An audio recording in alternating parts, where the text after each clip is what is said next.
badai dahsyat menerpa jendela. Pukul 3:00 dini hari di sebuah perumahan elit di Pondok Indah, Jakarta, di dalam sebuah rumah bata yang kokoh di Kompleks Perumahan Dinas Tentara Nasional Indonesia, TNI, Ayu Lestari merasakan kontraksi pertamanya. Kontraksi itu datang tiba-tiba dan tajam, seolah sengatan listrik menembus tubuhnya yang terasa berat. Ayu menggertakkan giginya, keringat dingin membasahi dahinya. Dia sendirian di bulan terakhir kehamilannya. Kontraksi kedua datang lebih cepat dari yang ia duga. Ayu dengan susah payah mengangkat tubuhnya di tepi tempat tidur, mencoba untuk berdiri, dan seketika itu aliran cairan hangat membasahi pahanya. Air ketubannya pecah. Kepanikan mulai mencekik tenggorokannya saat tangannya yang gemetar meraih ponsel di meja nakas. Layar menyala, menampilkan foto pernikahan mereka dengan Bima Prakoso. Bima tampak tampan dan luar biasa dalam seragam upacara letnan kolonelnya. Ayu dalam gaun pengantin putih yang sempurna. Keduanya tersenyum bahagia. Malam itu, Bima memberitahunya bahwa ada latihan darurat mendadak di markas. Komando Pasukan Khusus, Kopassus, sedang mengadakan latihan yang sangat penting. Ayu menekan nomor suaminya. Satu-satunya penghiburan saat itu adalah mendengar suaranya. Sambungan terhubung dengan cepat, tetapi di ujung sana tidak ada suara keras dari lapangan tembak atau desingan angin di barak. Yang ia dengar adalah desah napas yang berat dan penuh gairah, serta erangan seorang wanita yang tertahan dan terputus-putus dalam ekstase. Ayu membeku, seluruh tubuhnya lumpuh, dan rasa sakit dari kontraksi di perutnya seakan mereda sejenak. Dia mendengar suara suaminya yang familiar, suara yang ia dengar setiap hari, tetapi kini serak karena nafsu. Suara Bima Prakoso berbisik menggoda, "Citra, dasar jalang. Jangan bergerak seperti itu, Citra." Sebuah nama asing yang menusuk jantung Ayu seperti belati. Dia tidak menutup telepon. Rasa sakit fisik kembali dengan kekuatan yang brutal, tetapi pikiran Ayu sedingin es. Dia menatap layar ponselnya. Panggilan masih tersambung. Sebuah ide melintas di benaknya. Tangannya, meskipun gemetar hebat karena rasa sakit, meluncur dengan presisi di atas layar. Dia mengaktifkan fungsi rekam panggilan. Di telinganya, simfoni pengkhianatan terus berlanjut. Erangan wanita bernama Citra itu semakin keras, bercampur dengan desahan dan suara basah dari pertemuan kulit dengan kulit. Hampir 1 menit. 1 menit yang terasa seperti selamanya, menyiksa pendengarannya dan menghancurkan jiwanya. Dia menggigit bibir bawahnya begitu keras hingga merasakan rasa logam darah di mulutnya.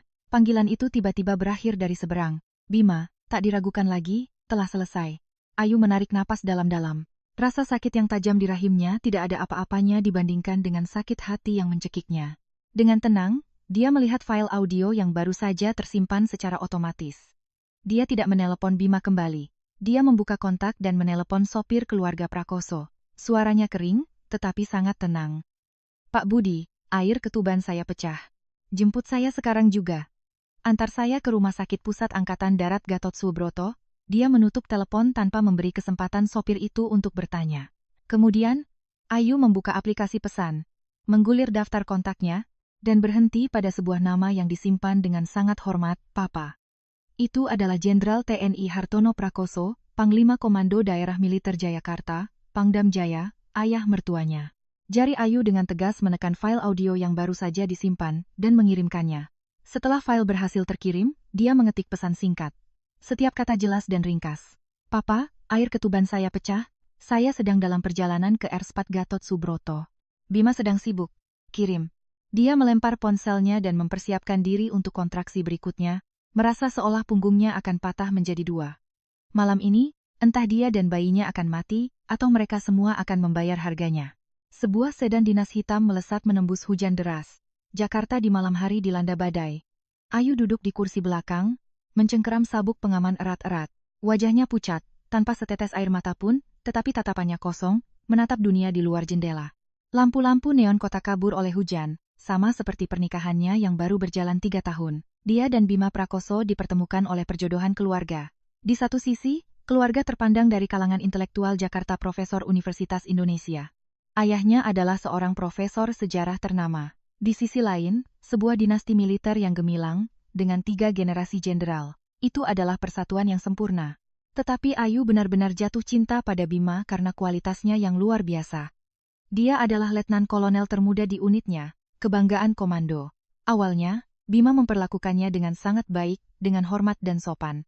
Dia bukan tipe pria romantis, tetapi dia memberinya rasa aman sampai 6 bulan yang lalu, semuanya mulai berubah. Latihan-latihan darurat dan tugas-tugas rahasia mulai sering terjadi. Dia tetap baik, bahkan lebih perhatian, secara pribadi membuatkan jamu untuknya selama kehamilan. Namun, jarak emosional tumbuh setiap hari. Dengan kepekaan seorang wanita, Ayu segera menyadarinya, tetapi dia tidak punya bukti, dan dia tidak mau percaya. Bayi dalam kandungannya adalah benang terakhir yang menahannya, tetapi malam itu, Bima Prakoso memotongnya sendiri dengan tangannya. Mobil berhenti dengan decitan di depan pintu masuk unit gawat darurat rumah sakit militer. Pak Budi, sang sopir, melompat keluar untuk membukakan pintu untuknya. Para perawat dan dokter sudah menunggu dengan berangkar. Begitu Ayu dibaringkan, seorang dokter wanita parubaya menatap monitor dengan cemas. Situasi kritis. Pasien menunjukkan tanda-tanda fetal distress dan detak jantung janin tidak stabil. Kita mengalami gawat janin. Siapkan dia untuk operasi caesar darurat. Di mana anggota keluarga? Siapa yang akan menandatangani surat persetujuan? Pak Budi, kebingungan, bergumam ibu, Nyonya Letkol. Ayu, dengan napas terengah-engah, hampir kehilangan kesadaran karena rasa sakit, mengulurkan tangannya yang gemetar. Saya, yang akan tanda tangan. Dokter itu terkejut sejenak tetapi dengan cepat memberinya papan klip dan pulpen. Ayu menatap kata-kata itu, persetujuan tindakan medis operasi caesar. Sendirian, dia menandatangani namanya, Ayu Lestari. Begitu dia melepaskan pulpen, pintu UGD kembali terbuka dengan keras. Hembusan udara dingin dan kehadiran yang berwibawa memenuhi ruangan. Itu bukan Bima Prakoso. Di ambang pintu berdiri Jenderal Hartono Prakoso. Dia masih mengenakan seragam Jenderal TNI-nya. Bintang-bintang di pundaknya berkilauan di bawah lampu neon. Wajahnya, yang berusia hampir 60 tahun, tegas dan keras seperti patung. Tapi saat ini, badai amarah yang tertahan berkecamuk di dalamnya. Di belakangnya, di dekat pintu, ajudan dan dua pengawalnya yang berseragam berdiri tegap. Semua dokter dan perawat di ruangan itu menahan napas dan serentak memberikan hormat. Jenderal Prakoso mengabaikan semua orang. Tatapannya menembus kerumunan dan berhenti pada menantunya yang terbaring di brangkar. Dia melihat wajahnya yang pucat, bibirnya yang tergigit hingga berdarah, dan tanda tangan yang baru saja dia bubuhkan. Suaranya, yang mencoba menahan amarah yang luar biasa, bergemuruh, Ayu, bertahanlah. Papa di sini. Ayu menatapnya. Kekuatan yang coba ia pertahankan sejak di rumah sepertinya akan runtuh. Dia tidak mengatakan apa-apa, hanya mengangguk sedikit. Kepala departemen segera memberi isyarat ke ruang operasi. Brangkar didorong, dan pintu hijau ruang operasi tertutup, memisahkannya dari dunia luar. Pikiran Ayu masih tegang seperti tali busur, tetapi ketika bau desinfektan yang menyengat memenuhi lubang hidungnya, dia menyadari betapa takutnya dia. Koridor di luar ruang operasi terasa sunyi menekan. Cahaya neon putih memantul dari seragam jenderal, membuat wajahnya tampak lebih keras. Udara di sekelilingnya begitu pekat sehingga bahkan kedua pengawal yang berdiri beberapa meter jauhnya menahan napas, berdiri tegak lurus. Hartono Prakoso berdiri tak bergerak, tetapi di dalam dirinya, badai amarah mengamuk. Dia membuka ponsel dinasnya dan mendengarkan lagi file audio yang dikirimkan Ayu. Desahan penuh nafsu, erangan tak tahu malu seorang wanita, bisikan putranya sendiri, serak karena gairah. Setiap suara bagaikan jarum yang menusuk kebanggaan dan kehormatan yang telah ia pertahankan seumur hidupnya. Kemarahan membuat bahunya, yang biasanya sekokoh gunung, mulai bergetar tak terkendali. Ini bukan sekadar perzinahan, ini adalah penghinaan bagi nama keluarga Prakoso. Ini adalah pelanggaran disiplin militer yang paling berat, terutama di saat yang genting ketika Bima Prakoso berada dalam daftar promosi menjadi kolonel. Noda seperti ini bisa menghancurkan seluruh kariernya. Pada saat itu, dari ujung koridor, terdengar suara langkah kaki yang tergesa-gesa dan terengah-engah. Bima Prakoso datang berlari. Dia masih mengenakan seragam letkolnya, tetapi kerahnya yang seharusnya rapi tampak kusut, dan kainnya terlipat dengan tergesa-gesa. Di lehernya, di bawah cahaya lampu rumah sakit, terlihat bekas lipstik yang samar. Bima terengah-engah. Wajahnya pucat karena khawatir, tetapi dia mencoba untuk tetap tenang. Papa di sini. Bagaimana keadaan Ayu? Saya baru saja selesai rapat tempur darurat dan langsung bergegas ke sini begitu mendengar kabar. Plak, suara tamparan yang keras dan memekakkan telinga bergema di koridor. Tamparan Hartono Prakoso mendarat di pipi putranya dengan seluruh kekuatan seorang jenderal. Pukulan itu begitu keras sehingga kepala Bima terlempar ke samping, dan setetes darah muncul di sudut bibirnya. Kedua pengawal segera memalingkan muka ke dinding putih, seolah-olah mereka tidak melihat atau mendengar apapun, tetapi kepalan tangan mereka di belakang punggung menunjukkan keterkejutan mereka. Hartono Prakoso meraung. Suaranya yang biasanya berwibawa kini serak karena amarah. Setiap kata seperti pisau. Rapat darurat, diranjang perempuan jalang itu rapatmu? Memalukan, dia tidak memberi Bima kesempatan untuk pulih. Dia melemparkan ponselnya ke dada putranya. File audio diputar dengan speaker keras. Di sana, di koridor rumah sakit yang seharusnya hanya berbau desinfektan, Terdengar suara cabul dan vulgar dari pertemuan seksualnya. Erangan Citra Wulandari, desahan Bima. Semuanya terdengar dengan detail yang tak tertahankan. Wajah Bima Prakoso berubah dari pucat menjadi seputih kertas, lalu menjadi kelabu seperti abu. Dia menatap ponsel di kakinya, gemetar dari ujung kepala sampai ujung kaki. Kebohongan yang baru saja ia katakan berubah menjadi lelucon yang memalukan. Dia menatap ayahnya, dan melihat di matanya bukan hanya kemarahan, tetapi kekecewaan dan penghinaan mutlak. Lutut Bima lemas, dan dia jatuh berlutut di lantai ubin yang dingin. Tepat pada saat itu, klik, lampu merah di atas pintu ruang operasi padam. Beberapa detik kemudian, pintu hijau terbuka. Seorang dokter berpenampilan veteran, mungkin kepala bedah, keluar sambil melepas maskernya dengan lelah. Dia sedikit bingung dengan pemandangan di depannya, tetapi dengan cepat kembali profesional. Dia mendekati Hartono Prakoso dan menundukkan kepalanya. Jenderal, operasi berjalan lancar. Ibu dan anak dalam kondisi stabil. Laki-laki, 3,2 kilogram, sangat sehat. Hartono Prakoso mengangguk sedikit. Kemarahan di wajahnya sejenak digantikan oleh kilasan kelegaan yang langka. Dia bertanya. Suaranya masih serak.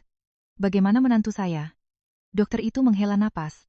Pasien kehilangan cukup banyak darah. Selain itu, dia mengalami guncangan emosional yang hebat sebelum melahirkan, jadi kondisi fisiknya sangat lemah. Dia akan memerlukan pengawasan intensif selama 24 jam ke depan. Keluarga harus bersiap. Kalimat terakhir dokter itu bagaikan seember air dingin bagi kelegaan yang baru mulai tumbuh. Hartono Prakoso mengepalkan tangannya. Tatapannya yang sedingin es kembali meluncur ke arah putranya yang berlutut di lantai. Ini semua salahmu. Ayu Lestari terbangun di sebuah ruang perawatan VIP yang tenang. Bau desinfektan terasa samar, tidak sekuat di UGD. Cahaya fajar yang redup menembus tirai, menerangi boks bayi kecil di samping tempat tidurnya. Di dalamnya, sesosok makhluk mungil dengan kulit kemerahan yang masih berkerut tertidur lelap. Putranya. Dia menatapnya, tetapi tatapannya kosong, tanpa luapan kebahagiaan yang biasanya dirasakan seorang ibu baru. Jahitan operasi caesar masih terasa sakit, tetapi rasa sakit itu tidak ada apa-apanya dibandingkan luka di hatinya. Klik, pintu terbuka pelan. Bima Prakoso masuk. Dia telah berganti pakaian sipil yang bersih, tetapi lingkaran hitam di bawah matanya dan ekspresi lelah serta penyesalan terlihat jelas. Bekas tamparan ayahnya masih terlihat di pipinya. Dia mendekati tempat tidur dengan hati-hati, menatapnya dengan ekspresi yang rumit. Ayu, kamu sudah bangun. Bagaimana perasaanmu? Biarkan aku jelaskan. Semuanya tidak seperti yang kamu pikirkan. Dia mencoba meraih tangannya yang tergeletak di atas selimut. Ayu bergerak sedikit, dengan gerakan lembut namun tegas menarik tangannya, membiarkan telapak tangan Bima menggantung di udara. Tatapannya perlahan beralih dari bayinya ke wajah Bima. Tatapannya begitu tenang hingga menakutkan, tanpa jejak emosi, seolah-olah dia sedang melihat orang yang sama sekali asing. Letnan Kolonel Prakoso, sebaiknya Anda mandi dulu, katanya. Suaranya lemah setelah operasi, tetapi setiap kata jelas dan sedingin es. Bau parfum wanita itu terlalu kuat di tubuh Anda. Putra kita baru saja lahir, sistem pernapasannya masih sensitif. Dia tidak boleh berada di dekat aroma asing. Bima membeku.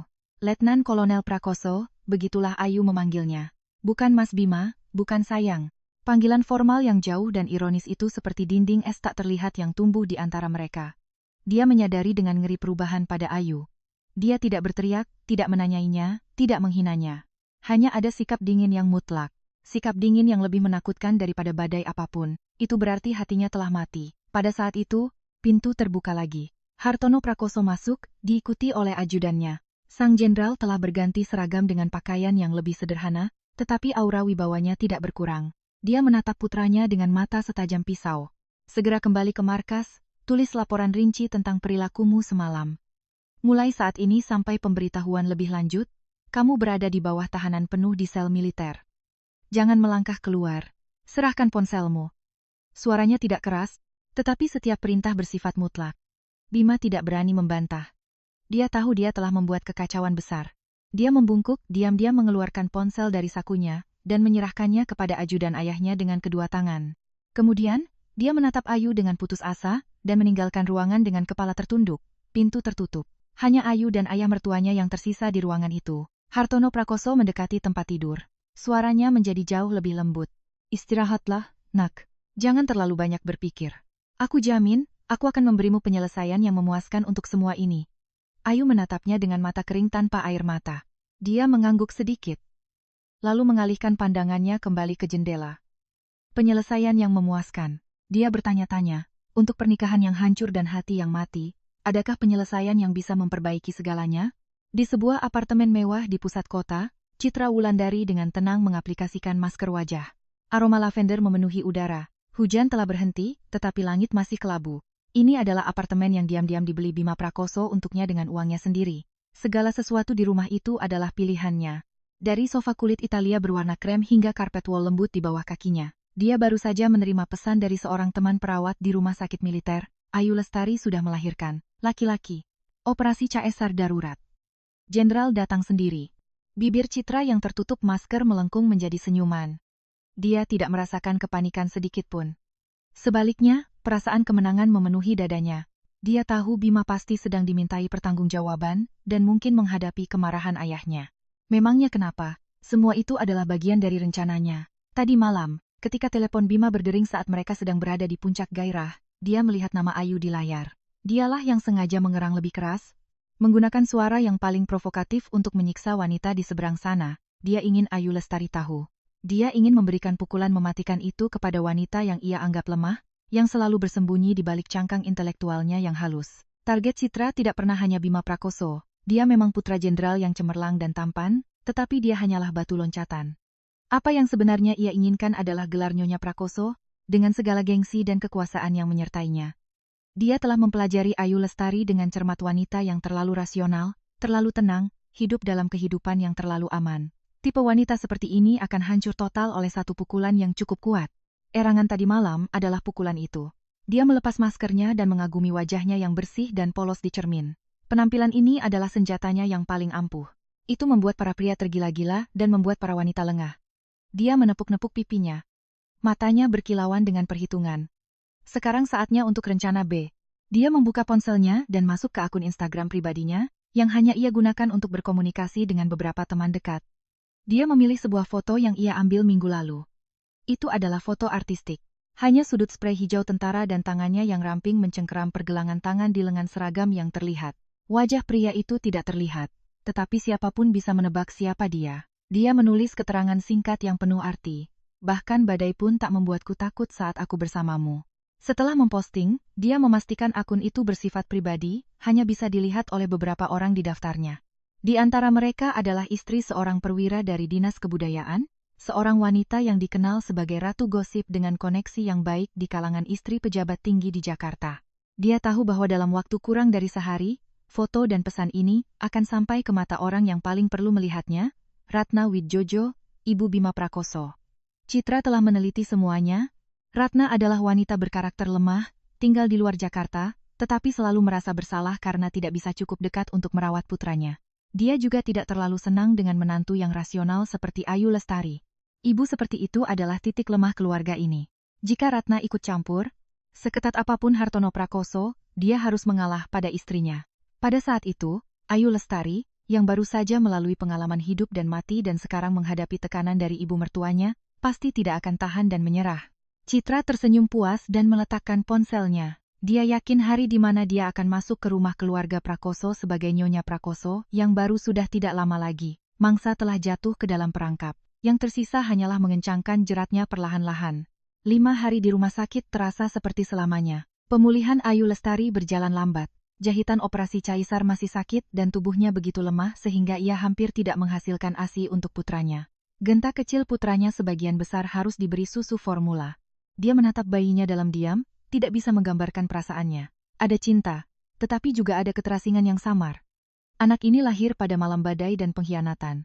Dia adalah darah dagingnya, tetapi juga saksi runtuhnya pernikahannya. Pada hari kedua, ibunya, Profesor Liana Prasetyo, terbang dari Yogyakarta. Dia adalah seorang sejarawan yang cemerlang, seorang wanita yang cerdas dan tajam. Dia tidak menangis atau memberondonginya dengan pertanyaan. Dia hanya ada di sana, membantunya merawat Genta, dan menyiapkan makanan bergizi, tetapi Ayu tahu ibunya mengerti segalanya. Pada malam ketiga, ketika hanya mereka berdua di kamar, Profesor Liana dengan lembut meletakkan tangannya di atas tangan Ayu. Apa yang terjadi? Ceritakan pada ibu. Ayu menatap ibunya, dan benteng yang ia bangun selama beberapa hari terakhir tiba-tiba runtuh.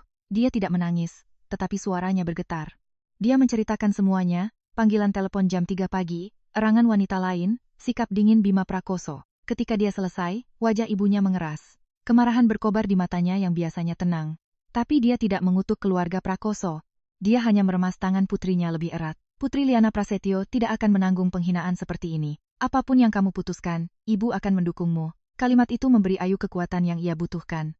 Pada hari kepulangan Ayu, Hartono Prakoso datang menemuinya. Dalam beberapa hari mereka tidak bertemu, dia tampak menua secara signifikan. Uban di rambutnya bertambah banyak. Dia datang sendirian, tanpa ajudan atau pengawal. Dia duduk di kursi di samping tempat tidur, menatap Ayu, lalu pada cucunya yang tertidur di boks bayi. Suaranya terdengar lelah. Bima telah diskors dari tugas tanpa batas waktu dan sedang diselidiki oleh unit disipliner. Penari itu juga telah diberhentikan dari sanggar seninya. Saya akan menangani ini dengan tegas, tanpa menutupi siapapun. Dia berhenti sejenak, seolah mencari kata-kata yang tepat. Saya tahu kamu sangat terluka. Saya akan memberimu penyelesaian yang memuaskan. Ayu mendengarkan dalam diam, tidak menyela. Ketika dia selesai, Ayu angkat bicara. Suaranya masih lemah, tetapi sangat jelas. Papa, terima kasih telah membela martabat saya beberapa hari terakhir ini. Hartono Prakoso mengangguk sedikit, berpikir bahwa Ayu mengerti bahwa semuanya akan diselesaikan secara diam-diam untuk menjaga kehormatan keluarga. Tetapi kalimat Ayu berikutnya membuatnya tercengang. Tapi saya mau cerai. 3 kata singkat, diucapkan dari bibirnya yang kering, tetapi dengan bobot 1 ton, menghantam pikiran sang jenderal. Hartono Prakoso hampir tidak bisa percaya dengan apa yang didengarnya. Dia menatap menantunya, yang selalu ia anggap penurut dan rasional. Dia tidak pernah membayangkan Ayu bisa begitu tegas dan tanpa ampun. Ayu, apa kamu sudah memikirkannya baik-baik? Genta baru saja lahir. Kamu tidak memikirkannya? Selain itu kehormatan keluarga Prakoso, jika ini sampai diketahui. Ayu memotongnya dengan lembut. Untuk pertama kalinya, dia menatap lurus ke mata mertuanya, tanpa rasa takut atau ragu. Kehormatan keluarga Prakoso telah dibuang oleh Bima Prakoso, bukan saya. Malam itu, saat dia sibuk di ranjang wanita lain sementara saya berjuang antara hidup dan mati, kehormatan itu sudah tidak ada lagi. Dia menarik napas dalam-dalam, tangannya tanpa sadar mencengkeram selimut. Saya tidak bisa hidup dengan pria yang mengkhianati saya di saat paling sakral dan berbahaya dalam hidup saya. Papa, maafkan saya, tapi ini adalah keputusan final saya. Pada hari kepulangannya, Ayu Lestari tidak mengizinkan keluarga Prakoso mengadakan upacara apapun. Dia hanya mengenakan setelan katun yang nyaman. Wajahnya masih pucat saat dia menggendong Genta kecil, yang terbungkus nyaman dalam selimut lembut. Ibunya, Profesor Liana, membawa tas kecil di sampingnya. Pak Budi, sang sopir, sudah menunggu di depan pintu. Dia dengan hormat membukakan pintu mobil untuk membantu Ayu. Nyonya, kita pulang? Ayu menggelengkan kepalanya. Suaranya tenang. Tidak, Pak Budi. Antar kami ke apartemen The Peak di Sudirman. Pak Budi membeku, wajahnya menunjukkan kebingungan. Dia menatap Profesor Liana untuk konfirmasi. Ibunya hanya mengangguk tegas. Dia tidak berani bertanya lagi. Dia diam-diam menutup pintu dan menyalakan mesin. Sedan dinas hitam itu tidak berbelok ke arah kompleks militer yang sudah dikenal, melainkan bergabung dengan lalu lintas kota yang padat. Ayu menatap pemandangan yang berlalu di luar jendela, hatinya setenang danau setelah badai. Dia telah banyak memikirkan keputusan ini selama 5 hari terakhir. Rumah itu, yang pernah menjadi rumahnya, kini setiap sudutnya mengingatkannya pada pengkhianatan.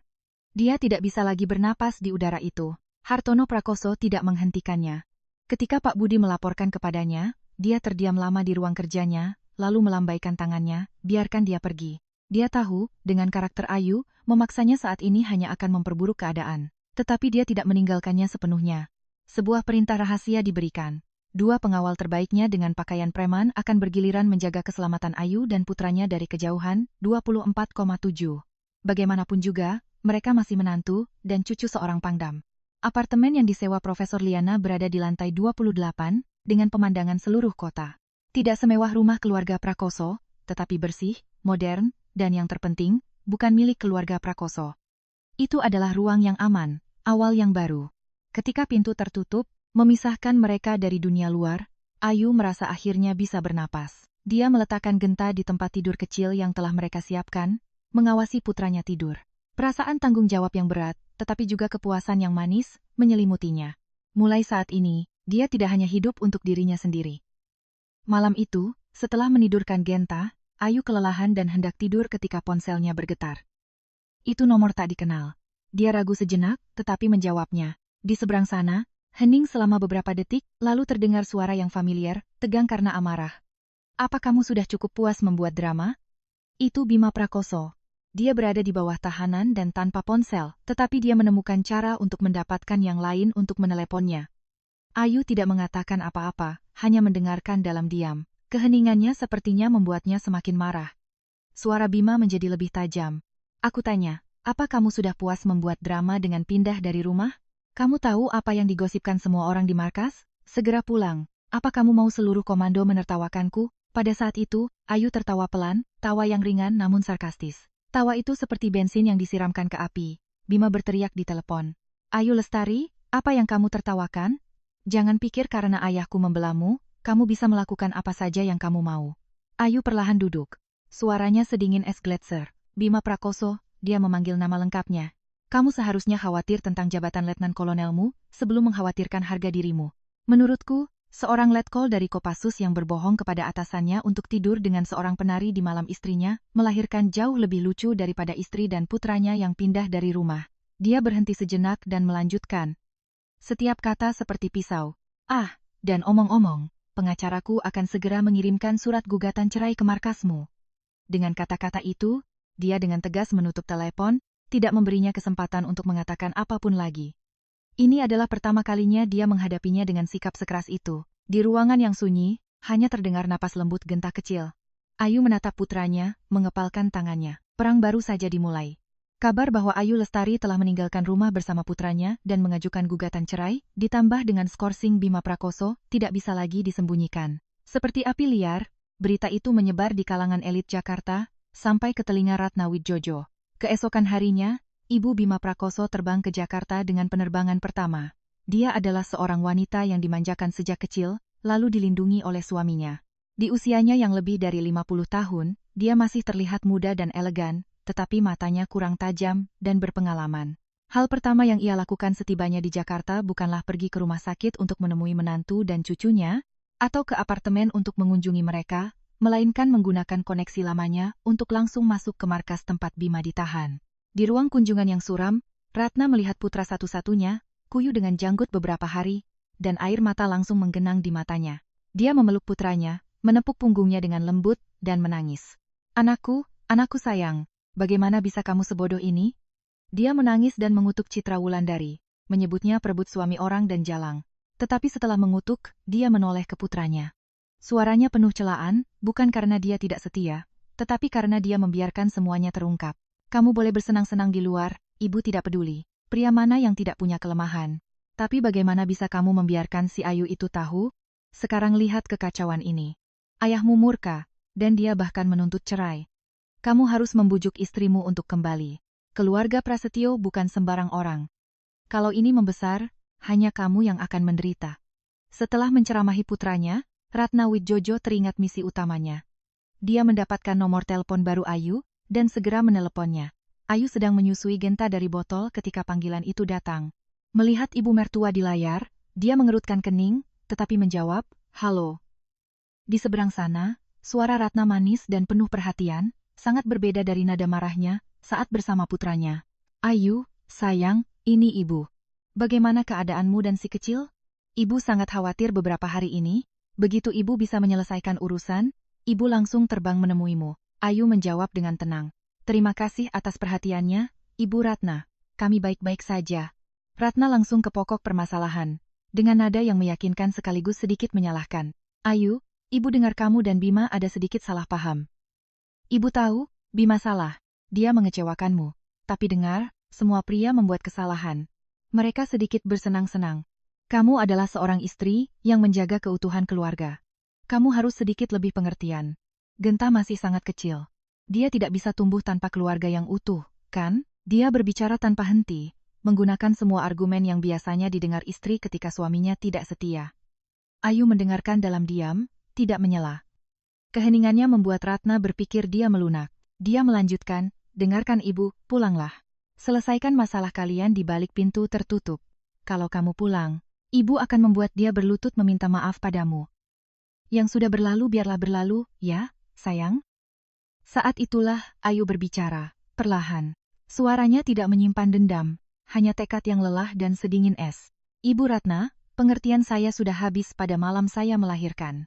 Dengan kata-kata itu, tanpa menunggu jawaban, dia menutup telepon. Argumen Ratna mungkin efektif bagi banyak orang, tetapi tidak untuk Ayu Lestari. Pengertian tidak berlaku bagi seseorang yang dengan kejam meninggalkan istrinya saat dia berjuang antara hidup dan mati.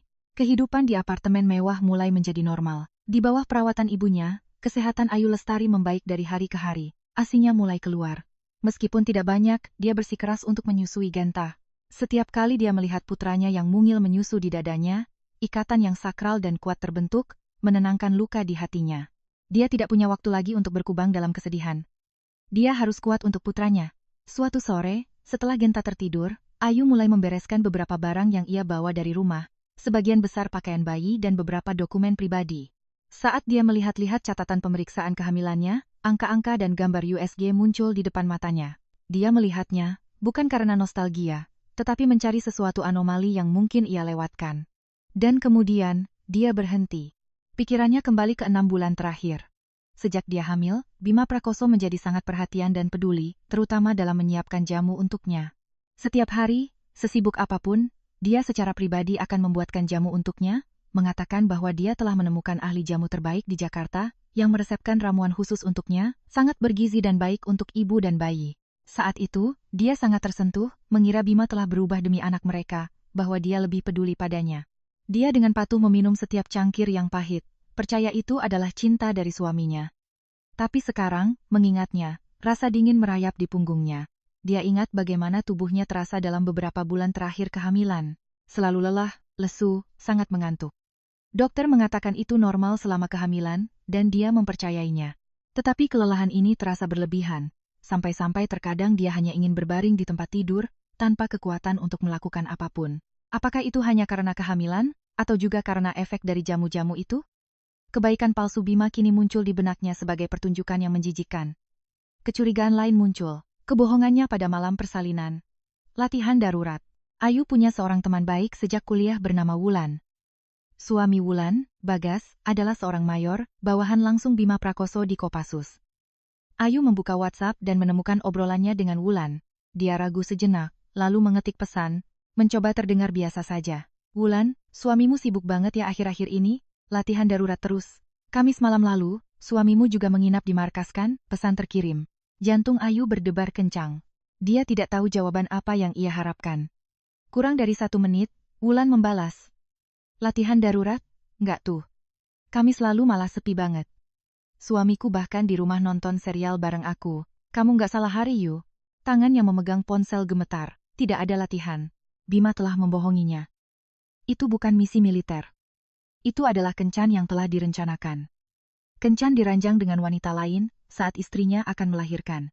Kebohongan yang terang-terangan ini, dikombinasikan dengan ingatan tentang jamu yang ia minum selama 6 bulan, tiba-tiba memunculkan pikiran mengerikan di benaknya. Pikiran yang begitu mengerikan sehingga dia harus menggelengkan kepalanya, mencoba mengusirnya. Tidak mungkin. Dia mungkin tidak mencintaiku. Dia mungkin mengkhianatiku. Tapi Genta adalah putranya.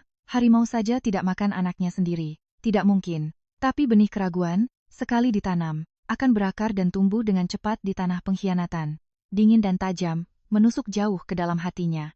Ini bukan sekadar perzinahan, pasti ada konspirasi yang jauh lebih mengerikan di balik semua ini. Citra Wulandari bukanlah tipe orang yang hanya duduk diam.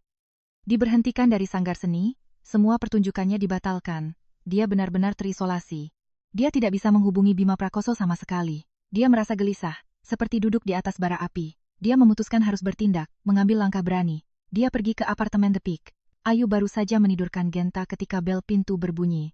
Melalui intercom video, dia melihat wajah yang familiar dari foto yang diam-diam ia cari. Citra Wulandari. Apa yang dia lakukan di sini? Ayu mengerutkan kening. Dia tidak ingin melihatnya, tetapi dia tahu menghindarinya bukanlah solusi. Ini adalah kesempatan untuk menguji lawannya. Dia membuka pintu. Citra berdiri di luar, sama sekali tidak seperti yang ia bayangkan. Tanpa riasan, mengenakan gaun katun putih sederhana. Dia tampak pucat dan rapuh. Begitu dia melihat Ayu, matanya memerah. Mbak Ayu, katanya dengan suara tercekat, dan tiba-tiba jatuh, mencoba berlutut. Ayu secara naluriah mundur selangkah dan berkata dengan dingin, berdiri dan bicaralah. Lantainya sangat bersih. Saya tidak ingin Anda mengotorinya. Gerakan Citra membeku. Dia mendongak. Matanya yang berkaca-kaca tampak sangat menyedihkan. Dia berdiri, suaranya bergetar. Mbak Ayu, maafkan saya. Saya tahu saya salah. Saya dan Mas Bima benar-benar saling mencintai. Saya tidak bermaksud menghancurkan keluarga Mbak.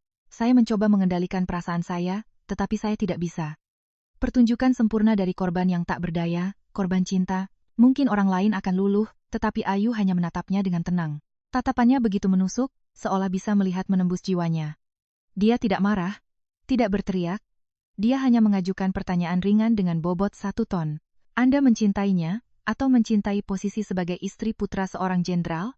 Pertanyaan langsung itu seperti seember air dingin bagi Citra Wulandari. Ekspresi menyedihkannya membeku sesaat, dan air matanya berhenti mengalir. Dia tidak menyangka Ayu Lestari akan begitu langsung dan tajam. Peran korbannya tiba-tiba runtuh. Citra tahu dia tidak bisa berpura-pura lagi. Dia buru-buru menyeka air matanya. Senyumnya sekarang diwarnai dengan cemoohan. Memangnya kenapa? Apakah aku mencintainya atau posisinya? Sekarang, dia memilihku. Melihat Ayu tidak bereaksi, dia menjadi lebih berani. Nadanya menjadi provokatif. Kamu pikir kamu bisa menahannya?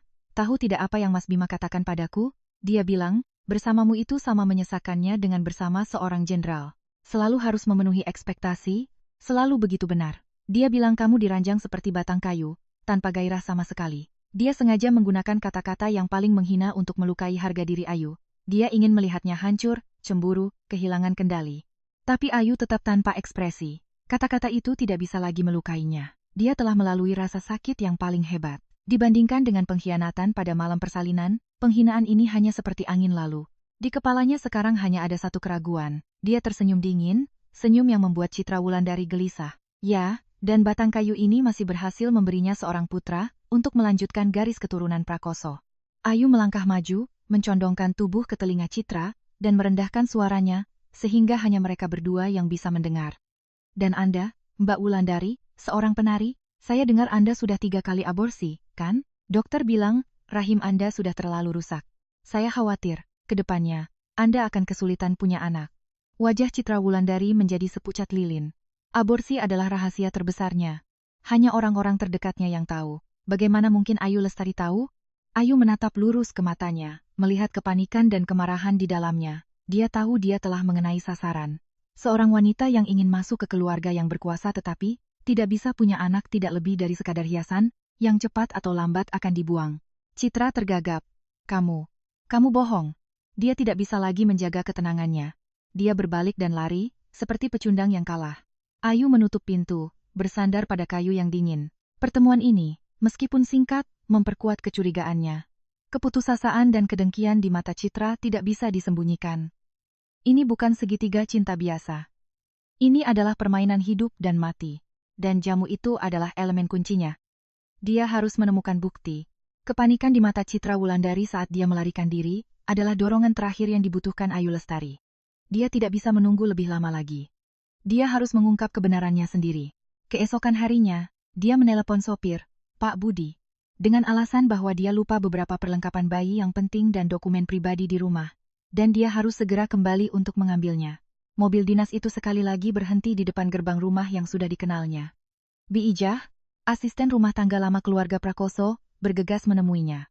Wajahnya penuh kekhawatiran. Nyonya, sudah kembali? Dan Genta mana? Ayu tersenyum sedikit. Senyum yang sempurna dan tanpa celah. Genta sedang tidur, dijaga ibu. Saya hanya mampir sebentar ambil barang, lalu langsung pergi lagi. Dia masuk ke dalam rumah. Semuanya sama seperti saat dia pergi, tetapi suasananya terasa dingin dan asing. Dia tidak pergi ke kamar tidur, melainkan langsung menuju dapur. Bi Ijah, tolong ambilkan saya segelas air hangat. Saya sedikit haus. Sementara Bi Ijah sibuk di dapur, Ayu pergi ke halaman belakang kecil, tempat bak kompos untuk sampah organik berada. Bima Prakoso selalu bangga dengan gaya hidup sehatnya.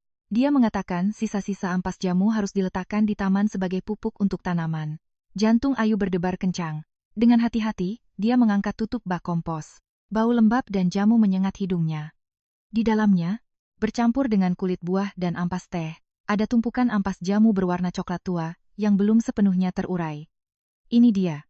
Dia dengan cepat mengeluarkan kantong plastik yang sudah disiapkan dari tasnya. Dia menggunakan ranting kecil untuk mengambil ampas dalam jumlah yang cukup, mengikatnya erat-erat, dan menyembunyikannya di dasar tasnya. Pada saat itu, Bi Ijah keluar dengan segelas air. Nyonya, cari apa di sini? Ayu berbalik dengan ekspresi tenang. Tidak ada, Bi. Hanya melihat-lihat anggrek yang ditanam Papa.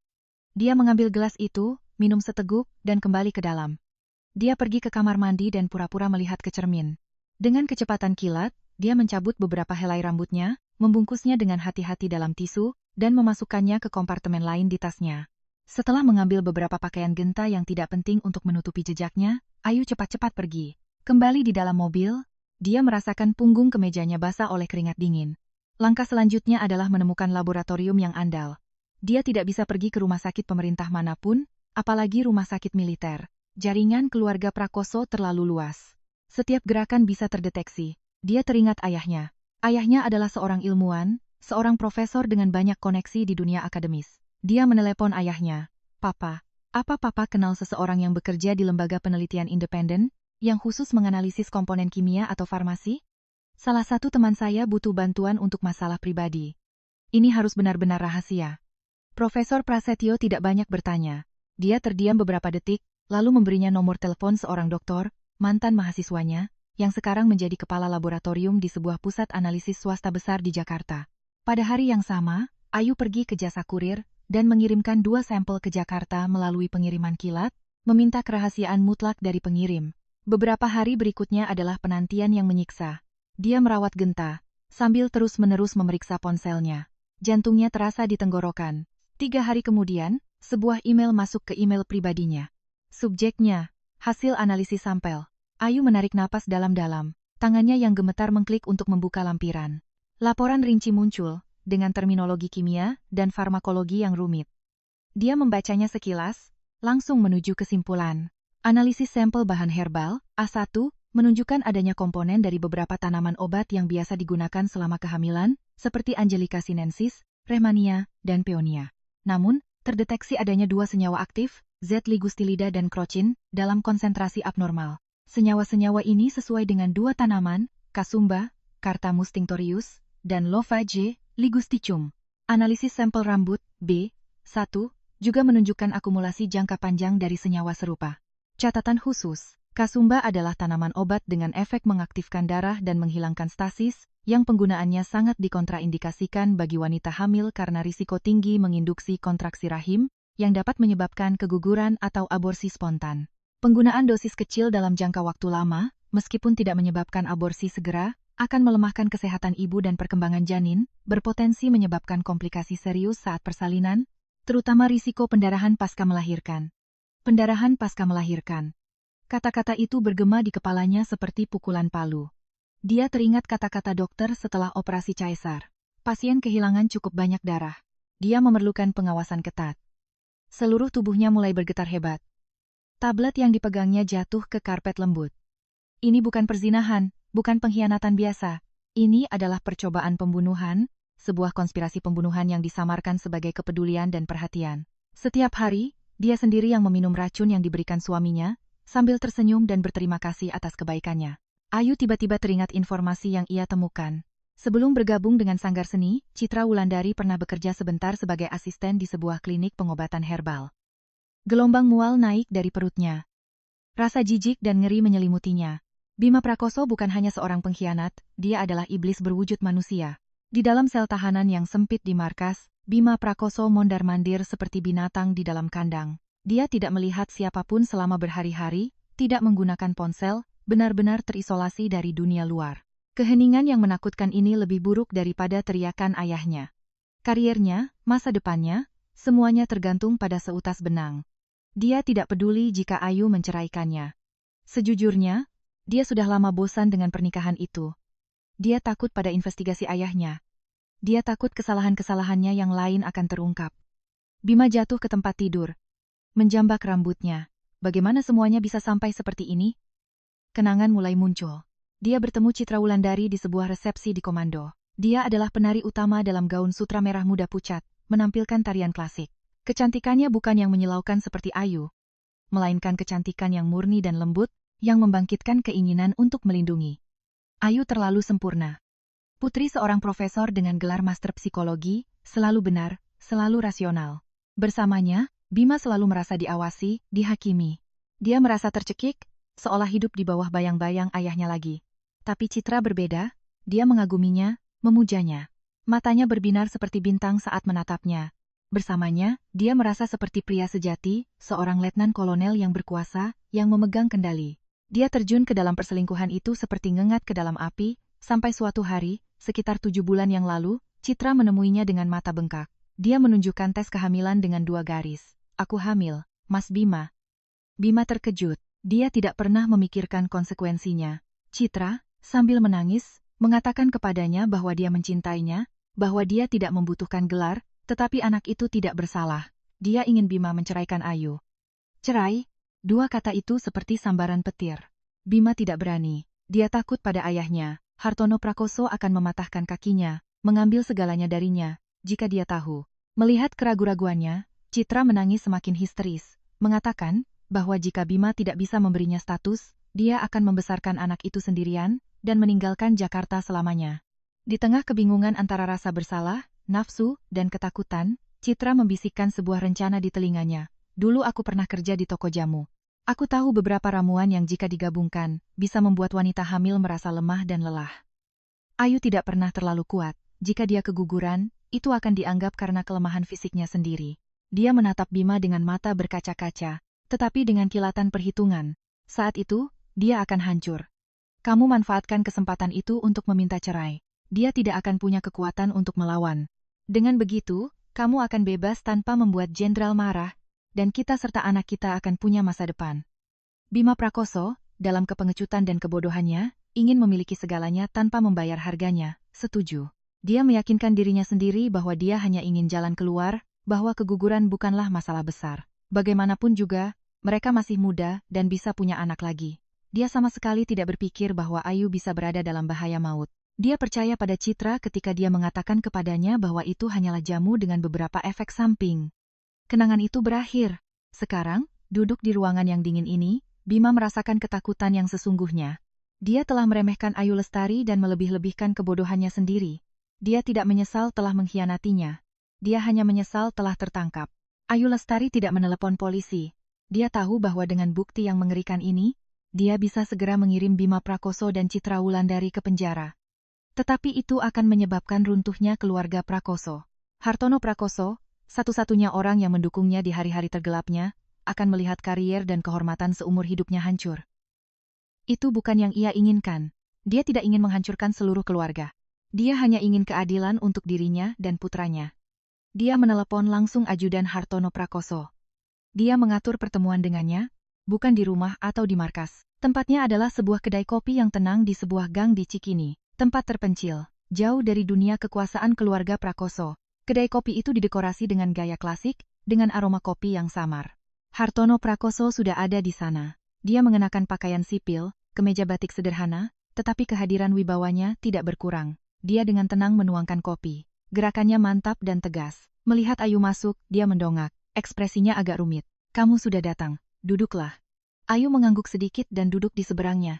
Dia tidak mengatakan apa-apa, hanya diam-diam memperhatikan mertuanya menuangkan kopi ke dalam 2 cangkir kecil. Keheningan itu total, hanya dipecah oleh suara gemericik air.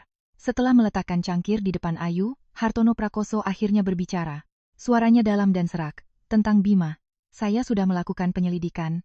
Perselingkuhannya tidak dapat disangkal. Jangan khawatir, saya akan menanganinya dengan sangat tegas. Dia masih berpikir Ayu memanggilnya hanya untuk membicarakan perceraian dan pengkhianatan. Ayu menyesap kopinya. Dia meletakkan tasnya di atas meja dan perlahan-lahan mengeluarkan sebuah map yang dijilid plastik transparan. Dia dengan lembut mendorongnya melintasi meja kayu yang mengkilap ke arah ayah mertuanya. Papa, tolong lihat ini dulu. Hartono Prakoso sedikit mengerutkan kening. Dia mengambil map itu. Ekspresinya masih tenang. Tapi saat dia membaca baris pertama dari laporan laboratorium, ketenangan itu mulai retak. Dia membaca perlahan, kata demi kata, baris demi baris. Tangan yang sama yang pernah memegang senjata dan memimpin ribuan tentara, mulai bergetar hampir tak terlihat. Semakin banyak dia membaca, semakin buruk ekspresinya, berubah dari kejutan menjadi kengerian, lalu menjadi pucat pasi. Ketika dia sampai pada kesimpulan akhir tentang efek kasumba dan risiko pendarahan, cangkir kopi di tangannya yang lain bergetar, menumpahkan sedikit cairan. Ini bukan lagi skandal keluarga tentang moralitas. Ini adalah kejahatan, konspirasi pembunuhan terencana yang terjadi di dalam keluarga Pangdam Jaya. Dan korbannya adalah menantunya dan cucunya yang belum lahir. Karier, kehormatan, kebanggaan yang ia bangun seumur hidupnya, sepertinya akan runtuh karena putra bodoh yang sangat ia harapkan. Dia meletakkan laporan itu di atas meja, tetapi matanya tetap terpaku padanya. Setelah waktu yang lama, dia menatap Ayu. Di mata sang jenderal, tidak ada lagi aura kekuasaannya yang berwibawa, hanya kelelahan dan rasa sakit yang luar biasa. Ayu tetap tenang, suaranya tanpa intonasi, tetapi dengan nada sedingin es. Papa, awalnya saya hanya ingin perceraian yang damai dan hak asuh Genta. Hanya itu yang saya inginkan. Dia berhenti sejenak, menatap lurus ke matanya. Tapi sekarang, saya tidak yakin apakah Genta dan saya bisa pergi dengan selamat. Kalimat itu, yang terdengar seperti permohonan yang lemah, sebenarnya adalah pisau tajam yang menusuk ketakutan terbesar Hartono Prakoso. Itu berarti, jika dia tidak bisa menjamin keselamatan dan keadilannya, laporan ini tidak akan hanya tinggal di atas meja ini. Hartono Prakoso menarik napas dalam-dalam, mencoba menenangkan diri. Dia menatap menantunya, yang pernah ia anggap penurut dan mudah diatur. Dia ternyata adalah yang terkuat dan paling rasional dari semuanya. Apalagi yang kamu inginkan? Akhirnya dia bertanya. Pertanyaan yang menunjukkan bahwa dia mengerti situasinya. Ayu menatapnya. Tatapannya tegas. Saya ingin keadilan. Dan saya ingin mereka yang bersalah membayar harganya. Dia menekankan setiap kata dengan jelas dan tajam. Bahkan jika itu adalah Letnan Kolonel Bima Prakoso, Ratna Widjojo tidak bisa tinggal diam. Setelah Ayu menutup telepon dengan begitu tajam, kekhawatirannya meningkat. Dia menggunakan semua koneksinya dan akhirnya, melalui teman dekat suaminya, mengetahui berita yang mengejutkan. Bima Prakoso tidak hanya diskors, dia sedang diselidiki atas kasus yang sangat serius. Kali ini, dia tidak bisa lagi mempertahankan sikap aristokratnya. Dia menyerbu apartemen Ayu seperti angin puyuh. Ting tong, ting tong. Bel pintu berbunyi dengan mendesak dan panik. Ibu Ayu membuka pintu. Melihat Ratna Widjojo dengan wajah yang dipenuhi amarah, dia mengerutkan kening. Ratna, ada apa? Kenapa terburu-buru? Ratna Widjojo mengabaikannya, mendorongnya ke samping dan masuk ke dalam rumah. Di mana Ayu Lestari? Aku mau bicara dengannya. Ayu, yang sedang bersama Genta di kamar, mendengar keributan itu. Dia meninggalkan bayinya dengan pengasuh yang baru dipekerjakan dan keluar ke ruang tamu dengan tenang. Ibu Ratna, mencari saya. Melihat Ayu, Ratna Widjojo segera memainkan adegan yang ia anggap paling efektif. Dia bergegas ke arah Ayu, jatuh berlutut, dan bersujud di kakinya. Matanya penuh air mata. Ayu, Ibu mohon, maafkan Bima kali ini. Profesor Liana, yang berdiri di sampingnya, tercengang. Ratna, apa yang kamu lakukan? Berdirilah. Tapi Ratna Widjojo mengabaikannya. Dia mencengkeram ujung gaun Ayu, menangis histeris. Ibu tahu dia salah. Dia memalukan. Dia mengecewakanmu. Tapi dia satu-satunya putra ibu. Kalau terjadi apa-apa padanya, ibu tidak bisa hidup lagi. Pikirkanlah, kalau dia masuk penjara, ayahnya juga akan terkena dampaknya dan kehilangan jabatannya. Keluarga Prakoso akan hancur total. Apa kamu tega melihat warisan beberapa generasi Prakoso menjadi abu? Dia menangis dan memohon, setiap kata menempatkan kepentingan keluarga Prakoso dan putranya di atas segalanya, tanpa satupun menyebutkan kerugian yang dialami Ayu. Ayu berdiri diam, dengan dingin mengamati wanita yang berlutut di kakinya. Dia tidak berniat membantunya berdiri, dia menunggu sampai wanita itu selesai menangis, lalu perlahan-lahan berbicara. Suaranya tanpa emosi. Ibu Ratna? Satu kata itu membuat Ratna Widjojo berhenti menangis dan menatapnya. Ketika setiap hari dia membawakan saya secangkir racun itu, apakah dia berpikir bahwa saya adalah istrinya, bahwa Genta di dalam kandungan saya adalah anaknya sendiri? Ratna Widjojo membeku. Racun? Omong kosong apa yang kamu bicarakan? Ayu tersenyum tipis. Jangan berpura-pura lagi. Kalau bukan karena sesuatu yang sangat serius, Anda tidak perlu datang dari luar kota untuk merendahkan diri berlutut di depan saya. Melihat Ayu tidak tergerak oleh air mata, Ratna Widjojo menyadari sandiwaranya telah berakhir. Dia melompat berdiri, menyeka air matanya, dan ekspresi menyedihkannya hilang, digantikan oleh kemarahan dan kebencian. Dia mengubah nada bicaranya lebih cepat daripada membalik halaman. Ayu Lestari, jangan pikir kamu begitu pintar. Aku sudah merendahkan diriku di depanmu dan kamu tidak bergeming. Jadi jangan salahkan aku karena bersikap kejam. Dia menunjuk lurus ke arah Ayu. Suaranya tajam dan menusuk. Kamu mau cerai? Baik, ceraikan saja. Tapi jangan harap bisa mendapatkan hak asuh anak itu. Dia adalah cucu keluarga Prakoso. Darah kami mengalir di dalam dirinya. Kamu adalah wanita yang dicampakkan tanpa pekerjaan tetap. Apa hakmu untuk melawan kami? Kami punya pengacara terbaik. Aku akan pastikan kamu tidak mendapatkan apa-apa. Ancaman terang-terangan itu akhirnya mengungkap wajah asli ibu mertua yang selalu berpura-pura baik dan pengertian. Di matanya, baik Ayu maupun Genta hanyalah pion untuk melindungi putra kesayangannya dan kemuliaan keluarganya. Ayu menatapnya tanpa rasa takut. Sebaliknya, kilatan kasihan melintas di matanya. Silakan coba. Malam turun di Jakarta. Di ruang kerja yang luas di rumah dinas kompleks militer, Hartono Prakoso duduk diam di belakang meja mahoninya. Cahaya kuning hangat dari lampu menerangi sebuah berkas tebal di depannya, tetapi tidak bisa menghilangkan hawa dingin di wajahnya. Itu adalah hasil penyelidikan awal yang ia perintahkan dari unit intelijen militer paling terpercaya. Dia pikir dia siap menghadapi kebenaran terburuk, tetapi kebenaran yang terungkap dalam berkas ini lebih mengerikan dan jahat dari yang bisa ia bayangkan. Bukti yang diberikan Ayu hanyalah puncak gunung es. Orang-orangnya menggali di setiap sudut, dan apa yang mereka temukan bukan hanya perzinahan, bukan hanya konspirasi peracunan yang lahir dari kecemburuan, tetapi sebuah perangkap yang metodis dan kejam. Halaman pertama adalah profil rinci Citra Wulandari. Dia bukan hanya seorang penari. Ayahnya, Hermawan Wulandari, adalah pemilik sebuah perusahaan konstruksi swasta bernama PT Wulandari Konstruksi. Perusahaan ini sedang berusaha keras untuk memenangkan tender pembangunan dan renovasi serangkaian barak baru di wilayah Kodam Jaya, sebuah proyek yang sangat menguntungkan senilai ratusan miliar rupiah. Pendekatan Citra Wulandari kepada Bima Prakoso bukanlah pertemuan romantis yang tidak disengaja di sebuah resepsi, melainkan rencana yang disengaja. Halaman berikutnya membuat tangan Hartono Prakoso mengepal. Itu adalah laporan rekening bank dan catatan transaksi. Laporan itu menunjukkan bahwa Bima Prakoso, putra yang selalu ia banggakan, letnan kolonel muda yang cemerlang, terlibat dalam tindakan korupsi kecil-kecilan. Dia menggunakan posisinya untuk mengalihkan aset-aset militer lama namun masih berfungsi ke perusahaan konstruksi swasta dengan kedok besi tua. Jumlahnya tidak besar, tetapi cukup untuk menghancurkan kariernya dan mengirimnya ke penjara. Dan Citra Wulandari, entah bagaimana, mendapatkan semua bukti itu, tetapi tidak melaporkannya. Orang pintar tidak pernah membuang kartu asnya. Dia menggunakannya sebagai jerat untuk perlahan-lahan mengencangkan leher Bima Prakoso, mengubahnya dari pencari sensasi menjadi boneka. Saat itulah, Hartono Prakoso mengerti segalanya. Rencana mengerikan dengan jamu itu tidak berasal dari kecemburuan buta, tetapi merupakan langkah yang diperhitungkan dalam permainan yang jauh lebih besar. Dalang sebenarnya adalah Citra Wulandari, dan Bima Prakoso, dalam kepengecutan dan ketakutannya untuk terungkap, menjadi eksekutor paling bodoh. Dan kemudian detail terakhir, yang membuat sang jenderal veteran itu bergidik.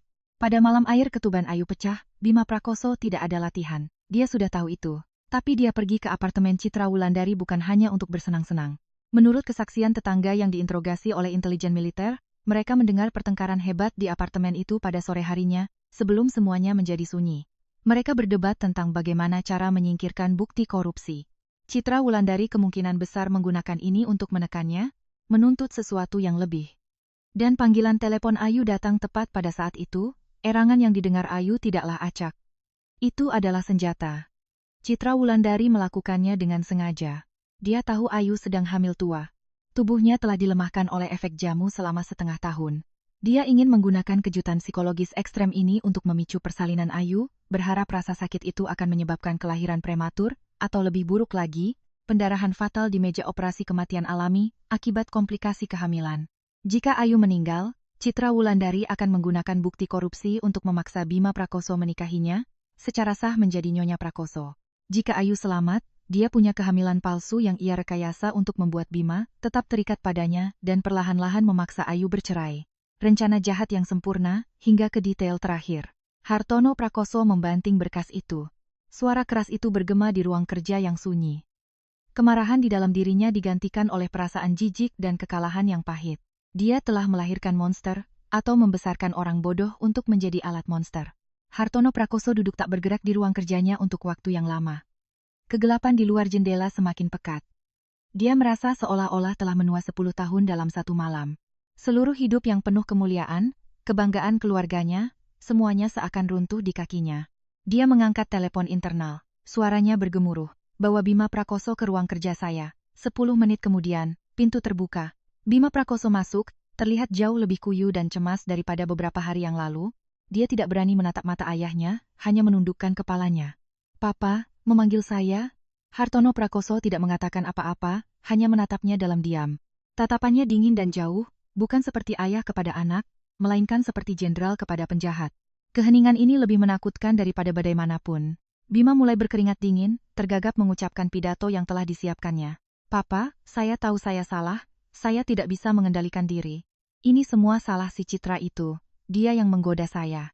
Dia yang menjebak saya. Saya hanya bodoh sesaat. Dia terus berusaha menyangkal, menyalahkan kekasihnya, memainkan peran sebagai korban. Hartono Prakoso tersenyum, senyum yang lebih dingin dari es. Tanpa kata, dia mengambil berkas tebal dari mejanya, dan melemparkannya ke wajah putranya. Halaman-halaman itu berhamburan, berserakan di lantai seperti daun-daun musim gugur salinan laporan bank, laporan investigasi. Semuanya terpampang di depan Bima. Kamu bukan hanya bodoh, kamu pengecut. Suara Hartono Prakoso tidak keras, tapi setiap kata adalah belati yang menusuk jantung Bima. Kamu tidak pantas menjadi putraku, dan kamu jelas tidak pantas mengenakan seragam ini. Bima tertegun. Dia melihat kertas-kertas yang berserakan di kakinya. Dia melihat laporan analisis jamu. Dia melihat bukti korupsi yang ia kira telah disembunyikan dengan baik. Pada saat itu, kepanikan yang sesungguhnya melandanya. Dia tidak takut pada omelan ayahnya, atau perceraian. Dia takut pada kertas-kertas ini. Mereka tidak hanya akan mengakhiri kariernya. Mereka bisa mengirimnya ke penjara seumur hidup. Pertahanan terakhirnya runtuh. Bima jatuh berlutut, merangkak ke kaki ayahnya, menangis histeris. Papa, selamatkan saya. Saya salah, saya benar-benar mengakuinya. Wanita jalang itu yang menghasut saya.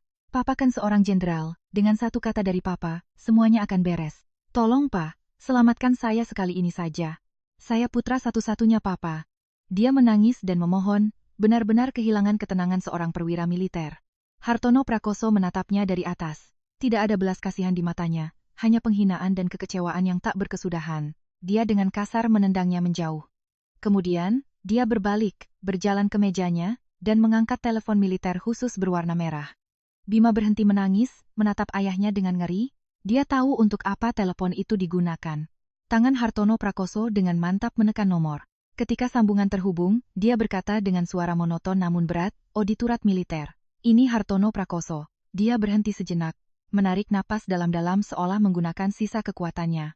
Saya ingin melaporkan putra saya, Letnan Kolonel Bima Prakoso.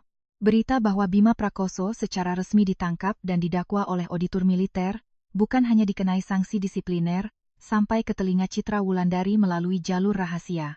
Telepon jatuh dari tangannya, menghantam lantai marmer dengan suara keras. Semuanya runtuh. Tembok yang ia kira adalah Bima Prakoso ternyata hanyalah rumah kartu. Dan yang meruntuhkannya adalah ayahnya sendiri, Hartono Prakoso. Dia telah meremehkan kekejaman sang jenderal ketika kehormatannya diinjak-injak dan melebih-lebihkan cinta kebapakannya. Kegelisahan beberapa hari terakhir berubah menjadi kepanikan mutlak. Citra tahu, jika Bima ditangkap, berikutnya adalah dia, kabur. Itulah satu-satunya pikiran yang tersisa di kepalanya. Citra berlari ke kamarnya, mengangkat karpet di bawah tempat tidur, dan membuka kompartemen rahasia. Di dalamnya ada uang tunai, beberapa batangan emas, dan 2 paspor dengan nama yang sama sekali berbeda. Dia telah menyiapkan jalan keluar, tetapi tidak menyangka harus menggunakannya secepat ini. Dia memasukkan semuanya ke dalam koper kecil. Tangannya gemetar saat dia menambahkan pakaian dan perhiasan termahalnya. Ayahnya, Hermawan Wulandari, meneleponnya dengan panik, menyuruhnya segera pergi ke bandara. Dia telah mengatur penerbangan ke luar negeri malam itu juga. Situasi sudah di luar kendali. Saat Citra, dengan gemetar ketakutan, menutup resleting kopernya, terdengar suara dobrakan yang memekakkan telinga. Pintu apartemen mewah itu, yang dilengkapi dengan kunci keamanan terbaik, didobrak dengan kekuatan brutal. Sebuah tim polisi militer, PM, berseragam tempur, dengan wajah tanpa ekspresi dan bersenjata lengkap, menyerbu masuk ke apartemen. Mereka bergerak secara profesional, membersihkan ruangan dalam hitungan detik. Kehadiran mereka membawa udara dingin yang mematikan yang membekukan suasana apartemen mewah itu. Citra menjerit melengking. Koper itu jatuh ke lantai, menumpahkan pakaian dan uang. Dia mundur, punggungnya membentur dinding yang dingin. Wajahnya yang cantik kini pucat tanpa setetes darah pun. Dan kemudian, dari balik sosok-sosok berseragam loreng, sesosok siluet yang familiar perlahan masuk. Ayu Lestari. Dia tidak mengenakan pakaian desainer, hanya kemeja putih dan celana panjang hitam, tetapi kehadirannya sangat kuat. Wajahnya tenang. Tatapannya yang dingin meluncur ke arah Citra dan kekacauan di lantai, tanpa rasa puas, hanya dengan tatapan penghakiman akhir. Melihat Ayu, ketakutan di mata Citra berubah menjadi kemarahan dan ketidakpercayaan. Dia berteriak, suaranya melengking, "Beraninya kamu? Ayu Lestari, kamu berani memerintahkan penangkapanku?" Ayu berjalan perlahan, berhenti beberapa langkah darinya. Dia menatap lurus ke mata Citra yang kini memerah. Anda berani menyakiti putra saya. Saya berani mengirim Anda ke penjara. Suara Ayu tidak keras, tetapi jelas dan tegas, bergema di ruangan yang sunyi. Citra Wulandari, Anda ditahan sebagai tersangka dalam tindak pidana penganiayaan berat berencana dan sebagai kaki tangan dalam kasus korupsi yang melibatkan PT Wulandari Konstruksi, penganiayaan berat, korupsi, semuanya terungkap, tidak meninggalkan satu detail pun. Citra merasa dunia berputar. Dia kalah telak di tangan wanita yang selalu ia pandang rendah sebagai batang kayu. Dua petugas PM melangkah maju, tanpa kata memelintir tangannya ke belakang dan memborgol pergelangan tangannya dengan borgol dingin. Tidak, lepaskan aku. Kalian tidak punya hak. Papa, tolong aku. Citra meronta dan berteriak seperti orang gila. Rambut panjangnya acak-acakan. Wajahnya yang seperti malaikat kini dipenuhi ketakutan, terlihat menyedihkan. Ayu hanya menyaksikan adegan itu dalam diam. Dia tidak mengatakan apa-apa lagi. Saat Citra digiring melewatinya, Ayu hanya sedikit menyingkir untuk menghindari tatapan penuh kebenciannya, seolah Citra ingin melahapnya hidup-hidup. Pintu tertutup, apartemen itu kembali sunyi senyap, hanya menyisakan Ayu yang berdiri di tengah kekacauan. Koper yang gagal untuk melarikan diri tergeletak terbuka di lantai. Semuanya hampir berakhir. Penyelidikan kasus Bima Prakoso dan Citra Wulandari berjalan dengan kecepatan kilat. Karena keseriusan dan keterlibatan seorang perwira tinggi, semuanya ditangani secara internal, tetapi dengan ketegasan yang luar biasa. Bukti-bukti tidak terbantahkan. Laporan laboratorium, kesaksian, bukti suap. Semuanya menunjuk pada dua pelaku. Bima Prakoso dan Citra Wulandari ditahan secara terpisah, tanpa kemungkinan berkomunikasi. Selama hari-hari itu, Ayu tidak muncul di depan umum. Dia tinggal di apartemennya bersama ibunya, merawat Genta, seolah-olah badai di luar tidak ada hubungannya dengan dia. Dia menyerahkan semuanya ke tangan pengacaranya dan Hartono Prakoso. Dia telah menjanjikan keadilan, dan dia menepati janjinya. Seminggu setelah penangkapan Citra, pengacara Ayu datang menemuinya. Dia didampingi oleh seorang pria parubaya dengan setelan elegan dan kacamata berbingkai emas, terlihat sangat profesional. Ini Bapak Siregar, pengacara yang mewakili terdakwa Bima Prakoso. Beliau ingin berbicara dengan Anda mengenai satu hal. Ayu mempersilakan mereka masuk ke ruang tamu. Ibunya dengan bijaksana membawa Genta ke kamar tidur. Setelah basa-basi formal, Bapak Siregar langsung ke pokok permasalahan. Ibu Ayu, saya di sini hari ini atas nama klien saya, Bapak Bima Prakoso, dan juga atas permintaan keluarganya. Dia mendorong sebuah map ke arah Ayu. Kami tahu bahwa dalam kasus ini, Anda adalah korban terbesar. Tidak ada kompensasi yang bisa menebus kerugian yang terjadi. Namun, kami berharap dapat menemukan solusi yang meminimalkan kerugian bagi kedua belah pihak, terutama untuk masa depan Genta kecil. Ayu tetap diam, menatap map itu. Bapak Siregar melanjutkan dengan nada tulus dan meyakinkan. Klien saya sepenuhnya menyadari kesalahannya dan sangat menyesal.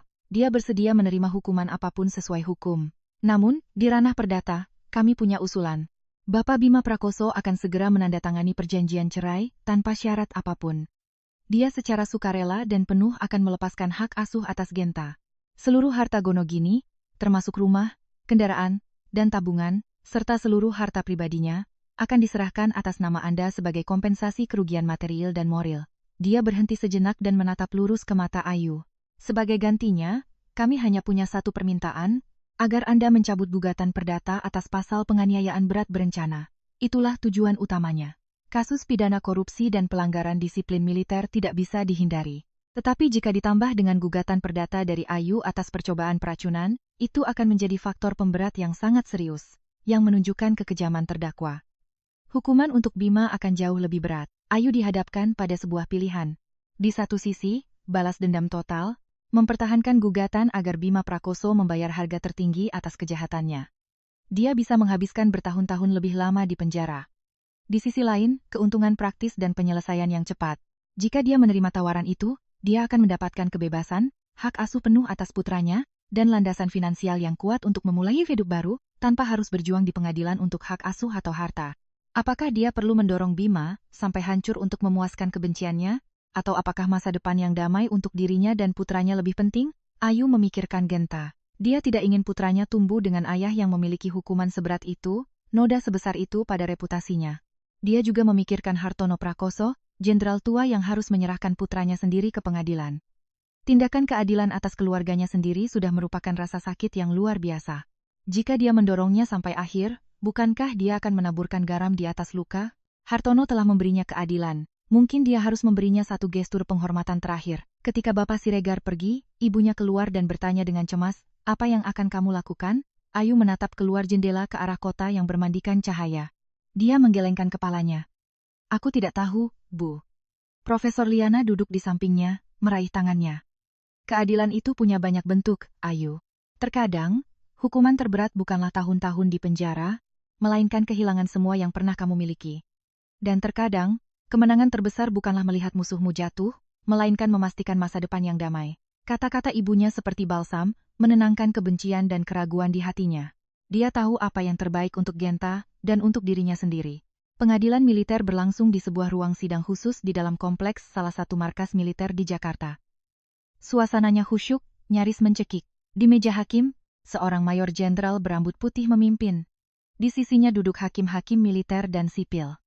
Para auditor dan pengacara duduk diam. Di kursi terdakwa, duduk berjauhan, Bima Prakoso dan Citra Wulandari. Bima, dengan seragam tahanan biru, tampak kuyu. Tatapannya terpaku ke lantai. Citra, dengan pakaian serupa, rambut dipotong pendek dan wajah tirus, telah kehilangan semua pesona lugunya. Di barisan depan, Ayu Lestari duduk diam di samping pengacaranya. Dia mengenakan setelan celana berwarna krem muda dan riasan tipis yang menyembunyikan kelelahannya. Dia tampak tenang dan rasional, kontras yang mencolok dengan kedua terdakwa. Di belakangnya, di galeri publik, duduk Hartono Prakoso dan Ratna Widjojo. Sang jenderal duduk dengan punggung tegak. Wajahnya tanpa ekspresi, tetapi matanya tersembunyi di balik kacamata, seolah dia tidak ingin melihat adegan itu. Ratna Widjojo terus-menerus terisak, menyeka air matanya dengan sapu tangan. Sidang dimulai. Setelah auditor membacakan surat dakwaan yang panjang dengan bukti-bukti yang tak terbantahkan, interogasi dimulai. Pertunjukan memalukan saling menyalahkan terungkap dengan cara yang kasar dan pengecut. Citra Wulandari diinterogasi pertama. Sambil menangis, dia berbicara tentang cintanya pada Bima Prakoso. "Saya akui, saya punya hubungan dengan terdakwa Bima Prakoso. Tapi dia menipu saya. Dia bilang dia tidak bahagia, bahwa dia akan segera bercerai untuk menikahi saya." Suaranya penuh penderitaan. "Mengenai jamu itu, saya akui saya yang memberinya resepnya. Tapi itu karena Mas Bima memaksa saya. Dia bilang kalau saya tidak membantunya menyingkirkan anak itu, dia tidak akan pernah bisa bercerai. Dia bilang kita hanya butuh keguguran untuk menyelesaikan semuanya. Saya, karena cinta, karena bodoh, setuju. Saya tidak tahu ramuan itu bisa mematikan. Saya juga korban." Dia ambruk di atas meja, bahunya bergetar. Pertunjukan sempurna dari seorang wanita yang dibutakan oleh cinta. Kemudian giliran Bima Prakoso. Dia berdiri. Suaranya penuh amarah. Dia menunjuk ke arah Citra Wulandari. Dia bohong. Ini semua salahnya. Dia mengakui suap, tetapi menceritakan kisah yang sama sekali berbeda tentang konspirasi peracunan. Dia yang memeras saya dengan bukti korupsi. Dia bilang kalau saya tidak melakukan apa yang dia katakan, dia akan mengirim semuanya ke unit disipliner. Dia ingin masuk ke keluarga Prakoso, menjadi Nyonya Prakoso. Rencana meracuni Ayu adalah idenya. Saya melakukannya hanya karena takut, untuk mencoba menutupi kesalahan saya. Saya tidak pernah ingin membunuh istri dan anak saya. Interogasi berubah menjadi kekacauan. Mereka saling menghina dan menuduh, mengungkap rahasia tergelap mereka di depan pengadilan. Cinta yang pernah mereka proklamirkan telah berubah menjadi kebencian yang buruk rupa. Akhirnya, hakim ketua memukul palu, meminta ketertiban. "Saksi, Saudari Ayu Lestari, silakan ambil tempat untuk memberikan kesaksian." Ayu berjalan dengan tenang ke mimbar saksi. Dia tidak melihat kedua terdakwa. Dia menatap lurus ke arah hakim. Suaranya jelas dan datar. Dia tidak menangis. Dia tidak mengeluh tentang rasa sakitnya. Dia hanya memaparkan fakta-fakta secara singkat dan objektif. Panggilan telepon jam 3 pagi, file audio, penemuan jamu, dan proses analisis. Tidak ada detail yang berlebihan atau emosi pribadi dalam kesaksiannya, tetapi justru ketenangan inilah yang menjadi tuduhan paling kuat. Itu menunjukkan bahwa dia bukan istri yang cemburu dan buta, melainkan korban yang nyaris kehilangan nyawanya dalam konspirasi kejam. Ketika Ayu selesai, keheningan menyelimuti ruang sidang. Auditor menatapnya, lalu menoleh ke Bima Prakoso. "Terdakwa Bima Prakoso, apakah Anda punya sesuatu untuk dikatakan mengenai kesaksian Saudari Ayu?" Bima Prakoso menundukkan kepalanya dan tidak mengatakan apa-apa.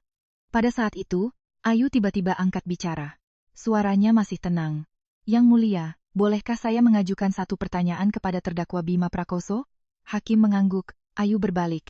Untuk pertama kalinya selama seluruh proses, dia menatap lurus pada pria yang pernah menjadi suaminya. tidak ada kebencian di matanya, hanya kesedihan yang mendalam. Bima Prakoso, dia memanggil namanya. Saya hanya punya satu pertanyaan. Selama 6 bulan itu, saat kamu memberiku jamu-jamu itu, adakah satu momen pun di mana kamu berpikir bahwa bayi di dalam kandunganku adalah anakmu sendiri? Pertanyaan itu tidak terkait langsung dengan fakta hukum, tetapi menyentuh langsung hati nurani dan kemanusiaan. Seluruh ruang sidang menahan napas. Semua mata tertuju pada Bima Prakoso. Dia mengangkat kepalanya dan menatap Ayu. Bibirnya bergerak seolah ingin mengatakan sesuatu, tetapi pada akhirnya tidak ada suara yang keluar. Dia menundukkan kepalanya lagi, bahunya bergetar. Keheningan itu lebih mengerikan daripada pengakuan apapun. Seminggu setelah interogasi, putusan dijatuhkan. Ruang sidang sama khusyuknya, tetapi suasananya bahkan lebih berat. Semua orang menunggu putusan akhir, titik akhir dari skandal yang mengguncang seluruh komando. Ayu Lestari masih duduk di tempatnya. Punggungnya lurus, wajahnya tenang. Hari ini dia ada di sana bukan sebagai saksi atau korban, tetapi untuk menyaksikan akhir. Dia membutuhkan penutupan resmi untuk babak tergelap dalam hidupnya. Mayor Jenderal yang memimpin sidang mengenakan kacamatanya, mengambil berkas putusan, dan membacanya dengan suara yang jelas dan tanpa emosi. Berdasarkan bukti-bukti yang diajukan dan kesaksian yang diberikan, pengadilan dengan ini memutuskan sebagai berikut. Semua suara di ruang sidang berhenti. Terdakwa Bima Prakoso terbukti secara sah dan meyakinkan bersalah melakukan tindak pidana penyalahgunaan wewenang, menerima suap, menyebabkan kerugian serius pada aset TNI, pelanggaran berat disiplin militer yang merusak citra angkatan bersenjata, serta turut serta dalam tindak pidana penganiayaan berat berencana. Hakim berhenti sejenak dan melanjutkan. Atas gabungan tindak pidana tersebut, terdakwa Bima Prakoso dijatuhi hukuman pidana penjara selama 12 tahun, dengan menjalani hukuman di lembaga pemasyarakatan dengan pengamanan maksimum, dipecat secara tidak hormat dari dinas militer, dan dicabut semua pangkat dan penghargaan militernya. Seluruh aset yang diperoleh secara ilegal akan disita. 12 tahun penjara. Dipecat, setiap hukuman adalah pukulan palu yang menghancurkan masa depan, kehormatan, dan eksistensi Bima Prakoso sebagai seorang perwira. Dia tidak punya apa-apa lagi. Dia berdiri tak bergerak, matanya kosong, seolah jiwanya telah meninggalkan tubuhnya. Hakim beralih ke terdakwa lainnya. Terdakwa Citra Wulandari, terbukti secara sah dan meyakinkan bersalah melakukan tindak pidana menghasut, untuk melakukan penganiayaan berat berencana dengan kekejaman khusus dan akibat yang parah, serta tindak pidana penyuapan. Atas gabungan tindak pidana tersebut, terdakwa Citra Wulandari dijatuhi hukuman pidana penjara selama 10 tahun. Mendengar putusan itu, Citra Wulandari menjerit melengking. Matanya terbelalak. Dia mencoba berdiri dan membuat keributan, tetapi 2 petugas menahannya dengan kuat. Mimpinya untuk masuk ke masyarakat kelas atas berakhir dengan 1 dekade di balik jeruji besi. Hakim menambahkan, terkait tindak pidana penyuapan, auditor diperintahkan untuk melakukan penyelidikan atas peran Hermawan Wulandari, Direktur PT Wulandari Konstruksi. Ayah Citra juga tidak akan lolos dari keadilan. Keadilan, meskipun lambat, akan datang. Setelah putusan pidana, Hakim Perdata berbicara. Terkait gugatan cerai antara Saudari Ayu Lestari dan Saudara Bima Prakoso, pengadilan mengabulkannya. Terkait hak asuh anak bersama, Genta Bima Prakoso, mengingat Saudara Bima Prakoso, telah melakukan tindakan kekerasan dalam rumah tangga yang serius terhadap ibu dan anak, dan tidak mampu mengasuh anak, pengadilan memberikan hak asuh eksklusif kepada Saudari Ayu Lestari. Bima Prakoso dicabut hak perwaliannya sampai ada putusan pengadilan lebih lanjut. Terkait harta gonogini, berdasarkan kesepakatan antara kedua belah pihak dan kesalahan berat dari pihak suami, pengadilan memutuskan bahwa seluruh harta bersama, termasuk properti, kendaraan, dan tabungan, secara penuh dialihkan kepemilikannya kepada Saudari Ayu Lestari, sebagai kompensasi kerugian material dan moral. Keadilan telah ditegakkan, jelas dan adil. Kedua terpidana digiring keluar dari ruang sidang. Melewati Ayu, Bima Prakoso berhenti sejenak. Dia menatap Ayu dengan matanya yang kosong. Bibirnya yang kering bergerak seolah ingin mengatakan sesuatu, tetapi pada akhirnya dia tidak bisa mengucapkan sepatah kata pun. Ayu hanya membalas tatapannya dalam diam. Tidak ada lagi kebencian di matanya, hanya keterasingan. Mulai saat ini, mereka adalah 2 garis paralel yang tidak akan pernah bertemu lagi. Di galeri publik, Ratna Wijojo pingsan dan harus dibawa keluar dari ruang sidang. Hartono Prakoso masih duduk dengan punggung tegak, tetapi sepertinya telah menua 10 tahun. Dia diam-diam menyaksikan putranya digiring pergi, lalu perlahan berdiri dan meninggalkan ruang sidang melalui pintu keluar terpisah. Punggung jenderal yang gemilang itu kini tampak kesepian dan berat. Ayu juga berdiri dan meninggalkan pengadilan bersama pengacaranya. Sinar matahari siang yang cerah sejenak menyilaukannya. Badai telah berlalu. Semuanya telah berakhir. Dia tidak merasakan kegembiraan kemenangan, hanya kekosongan dan kelegaan yang aneh. Masa lalu telah terkubur di balik pintu ruang sidang. Dia memikirkan Genta, yang menunggunya di rumah. Masa depan mereka baru saja dimulai. Seminggu setelah sidang, Bandara Internasional Soekarno-Hatta ramai dan riuh. Orang-orang bergegas melewati satu sama lain. Masing-masing dengan ceritanya sendiri, takdirnya sendiri. Di tengah hiruk-pikuk ini, Ayu Lestari tampak kecil, tetapi anehnya tenang. Dia mendorong kereta dorong bayi di mana Genta kecil tidur dengan damai, tidak terganggu oleh keramaian. Di sampingnya, ibunya, Profesor Liana, membawa sebuah koper kecil. Mereka sudah check-in bagasi. Yang tersisa hanyalah melewati pemeriksaan keamanan untuk secara resmi meninggalkan kota yang menyimpan kebahagiaan termanis dan rasa sakit terdalamnya. Saat mereka berjalan menuju gerbang keberangkatan, sesosok tubuh yang familiar muncul dari kejauhan, perlahan berjalan ke arah mereka. Dia tidak mengenakan seragam Jenderal TNI yang mengesankan. Hartono Prakoso mengenakan pakaian sipil, kemeja abu-abu sederhana dan celana panjang gelap, tanpa tanda pangkat, tanpa pengawal. Dia tampak seperti orang tua biasa, punggungnya sedikit bungkuk, dan rambutnya tampak lebih putih. Ketegasan seorang komandan telah digantikan oleh kelelahan dan kesepian seorang ayah, seorang kakek. Profesor Liana dengan lembut meremas tangan putrinya, dan dengan bijaksana berkata, "Ibu mau beli air minum dulu. Kalian bicaralah." Dia pergi dengan barang bawaan, memberi mereka ruang. Hartono Prakoso mendekat dan berhenti di depan Ayu. Tatapannya tidak jatuh padanya, tetapi pada cucunya yang sedang tidur. Di matanya, yang pernah setajam elang, kini ada kelembutan dan penyesalan yang langka. Setelah waktu yang lama, dia mendongak. Suaranya bergemuruh. "Maafkan papa, nak. Keluarga Prakoso berutang banyak padamu." Ayu menatapnya dalam diam.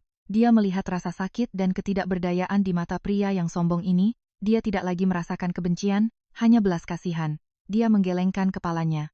Suaranya lembut dan ringan. "Papa tidak berutang apa-apa pada saya. Saya berterima kasih karena papa telah memberi saya keadilan." Dia membuat perbedaan yang jelas. Keluarga Prakoso berutang padanya. Bima Prakoso berutang padanya. Tapi pria di depannya ini tidak.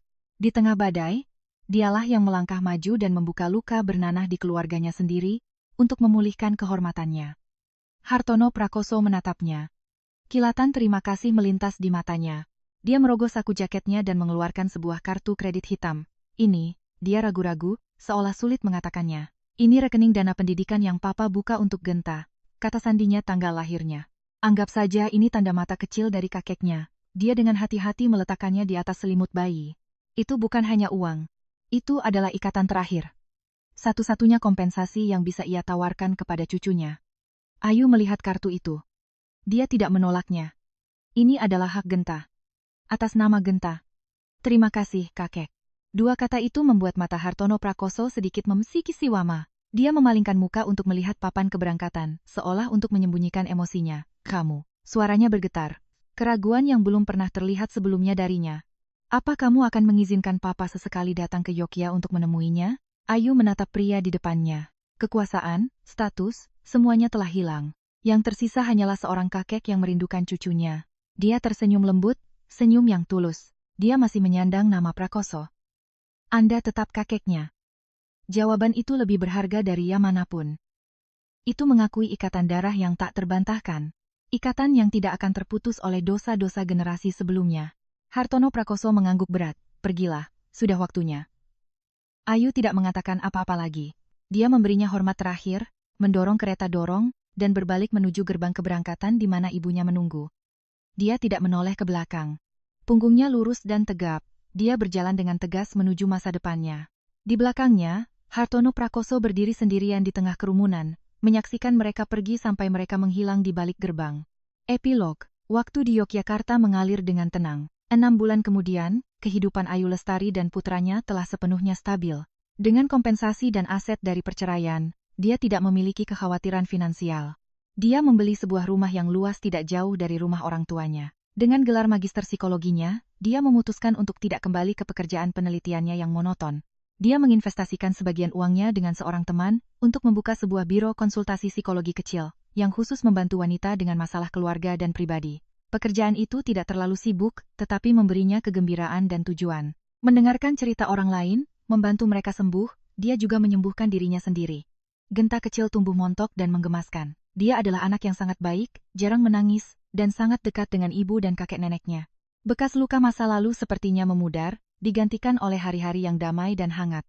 Suatu sore di musim gugur, ketika halaman penuh dengan daun-daun emas, Ayu menerima surat. Surat itu dari Lembaga Pemasyarakatan dengan pengamanan maksimum. Surat itu dari Bima Prakoso. Dia mengerutkan kening. Menurut ketentuan perjanjian mereka, dia tidak berhak menghubunginya. Tetapi pengacaranya menjelaskan bahwa itu adalah haknya atas satu surat yang diizinkan oleh administrasi. Dia ingin membuangnya tanpa membaca. Dia membutuhkan penutupan total, tanpa ikatan apapun. Dia duduk di dekat jendela dan membuka surat itu. Tulisan tangannya kuat dan tegas, seperti dulu, tetapi dengan sedikit getaran.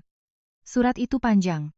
Awalnya, Bima Prakoso tidak meminta maaf. Dia bilang dia tahu dia tidak punya hak. Dia hanya ingin memberitahunya kebenaran sebelum menghilang selama 12 tahun ke depan. Dia menulis tentang pernikahan mereka. Dia mengakui bahwa dia selalu iri padanya kesempurnaannya, rasionalitasnya, keunggulannya, latar belakangnya dari keluarga intelektual. Bersamanya, dia selalu merasa inferior, di bawah tekanan. Dia merasa baik ayahnya maupun Ayu mengendalikannya, memaksanya untuk hidup sesuai dengan cetakan yang ideal. Dia mengakui korupsinya. Itu adalah caranya untuk menemukan kekuasaan dan kendalinya sendiri. Dan kemudian dia menulis tentang jamu itu, Ayu, aku bisa bersumpah demi Tuhan. Aku tidak tahu ramuan itu bisa menyebabkan pendarahan. Citra hanya memberitahuku bahwa itu akan membuatmu merasa lelah, lemah, dan paling buruk, kamu akan melahirkan sedikit lebih awal. Aku percaya padanya. Alasan yang lemah dan pengecut. Ayu tersenyum pahit. Disengaja atau tidak, dialah yang setiap hari membawakan racun itu untuknya. Tapi baris berikutnya membuatnya tercengang. Kamu mungkin tidak percaya apa yang aku katakan. Dan kamu benar, karena seluruh hidupku adalah kebohongan. Ayu, aku bukan putra kandung Hartono Prakoso. Tangan Ayu yang memegang surat itu gemetar. Ibuku, Ratna Widjojo, memiliki cinta pertama sebelum menikah dengannya. Aku adalah hasil dari hubungan itu. Saat itu, Hartono Prakoso terluka parah di medan perang. Dokter mengatakan hampir mustahil baginya untuk punya anak. Untuk menyelamatkan pernikahannya, ibuku menyembunyikan kebenaran. Tapi dia tahu, aku tidak tahu bagaimana, tapi dia tahu segalanya.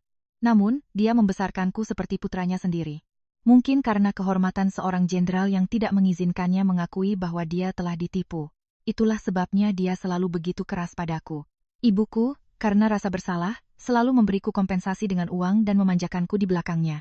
Itu mengubahku menjadi pengecut dan serakah. Aku tidak sengaja mengetahui kebenaran setelah mendengar percakapan mabuknya. Sejak saat itu, aku hidup dengan kompleks inferioritas dan ketakutan. Aku mencoba menjadi unggul. Melakukan segalanya untuk membuktikan bahwa aku pantas menyandang nama Prakoso. Tapi semakin aku mencoba, semakin aku tenggelam dalam kesalahan. Ayu selesai membaca. Surat itu jatuh dari tangannya. Dia duduk dalam keheningan untuk waktu yang lama. Sebuah tragedi keluarga, yang tersembunyi dengan sempurna di bawah selubung kemuliaan. Dia tidak lagi merasakan kebencian, melainkan rasa kasihan yang aneh. Ternyata, monster yang telah menghancurkan hidupnya, pada gilirannya, adalah produk cacat dari tragedi lain. Pengkhianatan, konspirasi, kejahatan. Semua itu terjadi karena kebohongan puluhan tahun yang lalu. Dia mengambil surat itu, perlahan-lahan berjalan ke dapur, dan menyalakan kompor gas. Api biru menjilat kertas itu, mengubah kata-kata, rahasia, dan rasa sakit menjadi abu.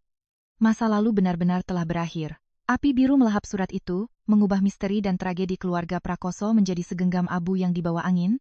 Ayu Lestari berdiri lama di dekat jendela, menyaksikan langit di atas Yogyakarta berubah menjadi kelabu keperakan. Di hatinya, tidak ada lagi kebencian. Kebenaran yang diungkapkan oleh Bima, meskipun mengerikan, seperti kunci yang membuka simpul terakhir di jiwanya. Ternyata semua orang dalam cerita ini, bahkan para penjahat, adalah korban dari kebohongan, bekas luka yang bernanah selama puluhan tahun. Dia tidak lagi membenci Bima Prakoso. Dia hanya merasa kasihan pada makhluk menyedihkan yang dihancurkan oleh takdir dan kepengecutannya sendiri. Pembebasan ini membawanya ke sebuah keputusan. Beberapa hari kemudian, Ayu menitipkan Genta pada kakek neneknya dan naik taksi ke sebuah panti reda mewah di pinggir kota. Setelah penangkapan Bima, Ratna Widjojo hancur total. Guncangan itu membuatnya tidak stabil secara mental, bergantian antara saat-saat jernih dan kebingungan. Hartono Prakoso, dalam kesedihan dan kekecewaannya, memindahkannya dari Jakarta ke panti ini agar dia mendapatkan perawatan terbaik. Ayu berjalan melewati taman yang terawat baik. Udaranya segar dan tenang. Dia menemukan Ratna Widjojo duduk sendirian di bangku batu di bawah pohon bugenvil. Tatapannya hilang. Dia telah kehilangan banyak berat badan. Rambutnya yang dicat memperlihatkan helaian-helaian uban, dan keanggunannya telah hilang, hanya menyisakan kelayuan usia tua dan rasa sakit. Mendengar langkah kaki, dia berbalik.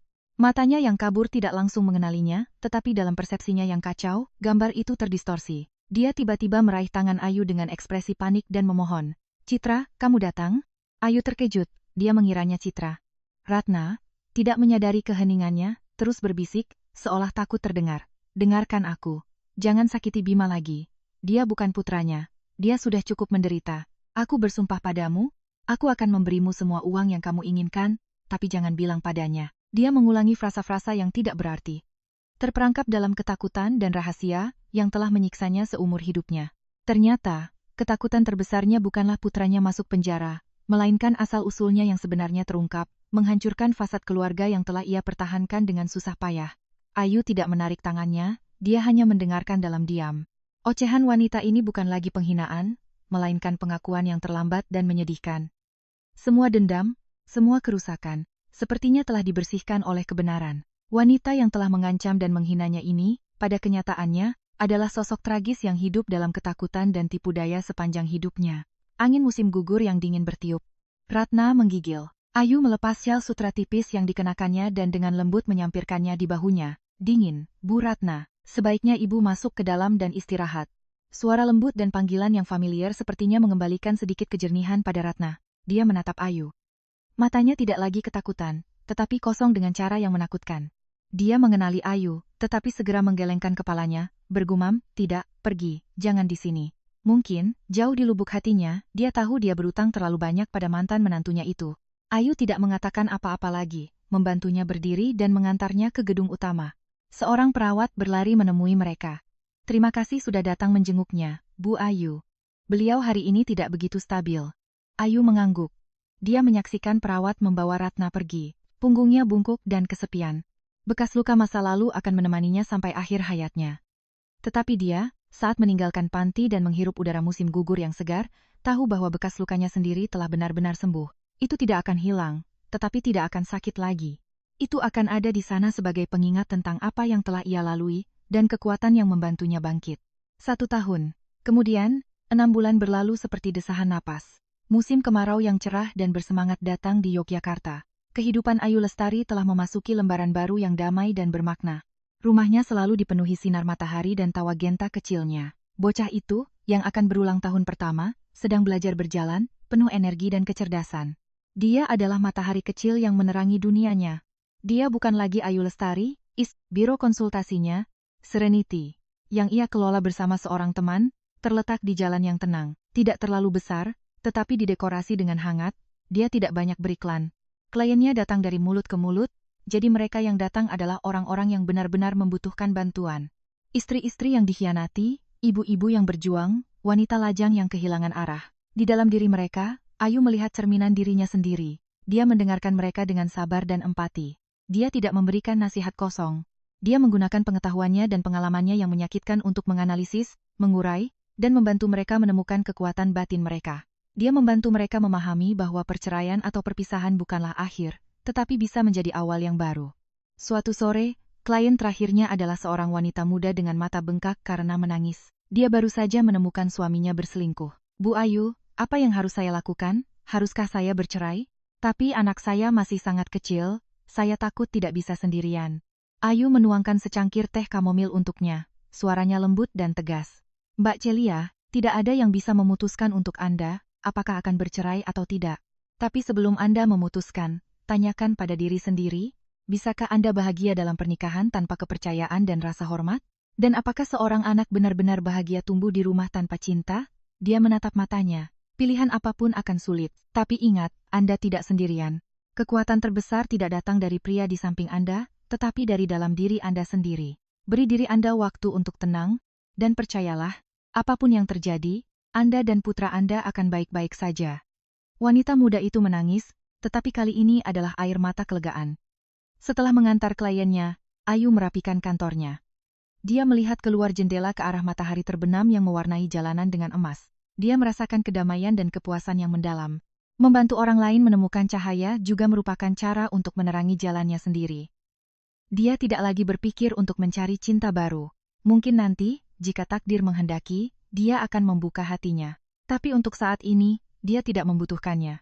Kedamaian yang ia miliki, kebebasan untuk menjadi dirinya sendiri, untuk menjalani hidupnya sendiri.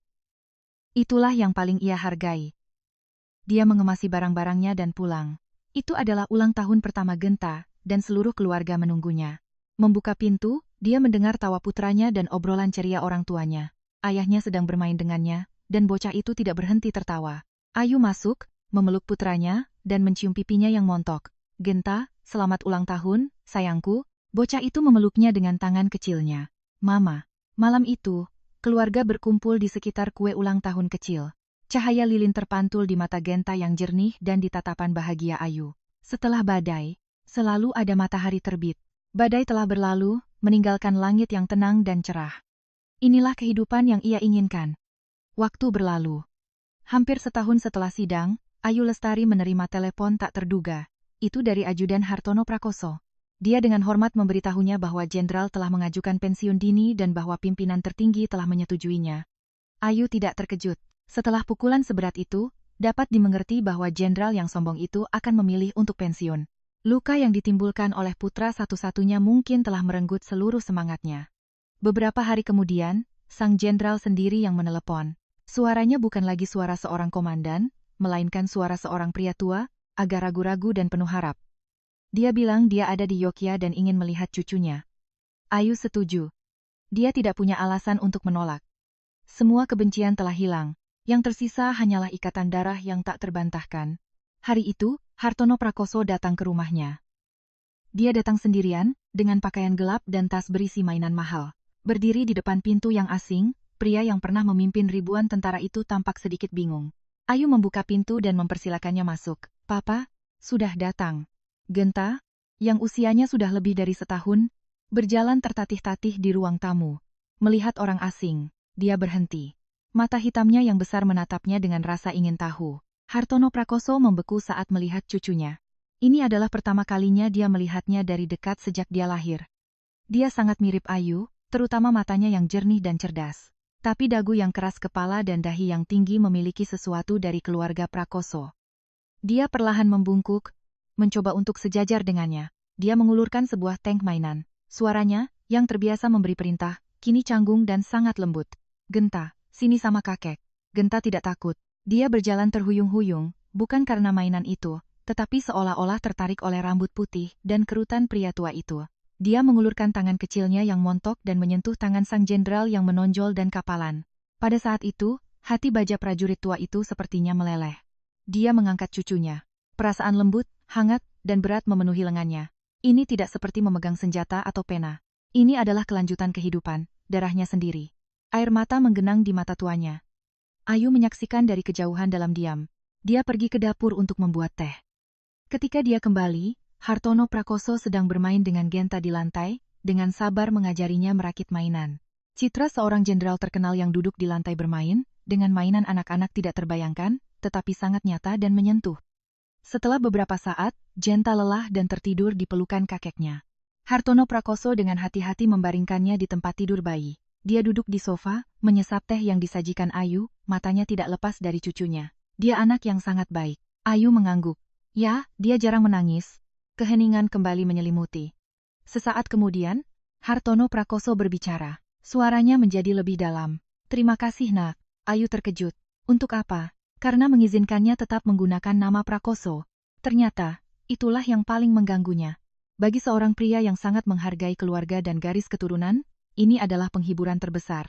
Ayu menatapnya dan berkata dengan tenang, "Masa lalu adalah milik kita.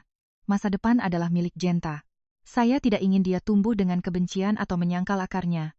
Bagaimanapun juga, setengah darah keluarga Prakoso mengalir di dalam dirinya." Kata-katanya mengejutkannya. Dia menatap mantan menantunya, wanita yang pernah ia anggap lemah, dan sekarang melihat kemurahan hati dan rasionalitasnya yang luar biasa. Ratna Widjojo, Bima Prakoso, dan dia sendiri. Mereka semua berutang terlalu banyak padanya. Dia berdiri untuk pergi. "Saya tidak akan mengganggumu lagi." Ayu mengantarnya ke pintu. Sebelum pergi, dia berbalik untuk menatapnya untuk terakhir kalinya. "Ayu, hiduplah dengan baik." Itu bukan perintah, melainkan berkat yang tulus. Musim hujan datang dengan cepat, membawa angin dingin. Tetapi sekeras apapun cuacanya, di hati Ayu Lestari selalu ada matahari kecil yang hangat. Suatu sore, Ayu pulang kerja lebih awal untuk menjemput Genta dari taman kanak-kanak. Dia melihatnya melalui pagar, bermain di perosotan dengan teman-temannya. Dia mengenakan baju monyet kuning. Dia tampak seperti bola kapas yang menggemaskan. Tawanya yang jernih bergema, mengusir hawa dingin. Ketika bel berbunyi, Genta yang pertama kali berlari keluar. Melihat ibunya, dia berteriak, "Mama," dan berlari ke dalam pelukannya. Dia memeluknya, menghirup aroma manis rambutnya. Semua kelelahan hari itu hilang. Saat mereka hendak pergi, suara pria yang hangat terdengar dari belakang mereka. "Bu Ayu, sudah selesai hari ini?" Ayu berbalik. Itu adalah Dokter Irawan, seorang rekan dari biro konsultasinya, seorang psikolog yang baik, duda selama beberapa tahun, baik hati dan sopan. Dia punya seorang putri kecil di kelompok yang sama dengan Genta. Belakangan ini, dia beberapa kali mengisyaratkan ketertarikannya untuk mengenalnya lebih dekat. Ayu tersenyum sopan. "Iya, Dokter Irawan. Anda juga menjemput Clara kecil?" Dokter Irawan mengangguk, menatapnya dengan simpatik. "Iya. Akhir pekan ini akan ada pemutaran khusus The Lion King. Clara saya sangat menyukainya. Saya pikir, mungkin Anda dan Genta bisa ikut dengan kami, agar anak-anak bisa bermain bersama." Itu jelas sebuah ajakan kencan. Halus, menggunakan anak-anak sebagai alasan. Pria yang baik, situasi yang tepat, kesempatan untuk memulai kembali. Mungkin wanita lain akan setuju, tetapi Ayu hanya tersenyum. Senyum yang tulus, tetapi dengan nada keterasingan. "Terima kasih atas undangannya, Dokter Irawan. Tapi akhir pekan ini saya sudah punya rencana dengan orang tua saya." "Lain kali saja."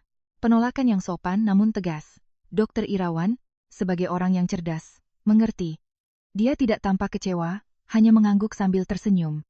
"Ah, sayang sekali. Baiklah, mungkin lain kali." Dia pergi bersama putrinya. Ayu memegang tangan kecil Genta. Bocah itu menatapnya dan bertanya, "Mama, kenapa kita tidak pergi ke bioskop dengan Clara?" Ayu membungkuk dan mencium keningnya. "Karena akhir pekan ini, Mama ingin menghabiskan seluruh waktunya bersama putranya. Kita akan pergi ke taman dan makan es krim, oke?" Genta berteriak kegirangan. "Hore, es krim!" Ibu dan anak berjalan bergandengan tangan di bawah sinar matahari sore yang pucat. Angin bertiup dingin, tetapi tangan mereka terjalin, saling memberi kehangatan. Masa depan masih panjang. Mungkin suatu hari nanti dia akan bertemu pria lain, seseorang yang benar-benar menghargai dan mencintainya. Atau mungkin tidak, tapi itu tidak lagi penting. Dulu, dia berpikir bahwa kebahagiaan adalah menemukan pilar untuk bersandar. Tapi setelah badai, dia menyadari bahwa pilar terkuat adalah dirinya sendiri. Dia tidak perlu bergantung pada siapapun untuk menemukan cahaya, karena dia adalah mataharinya sendiri, dan matahari bagi putranya.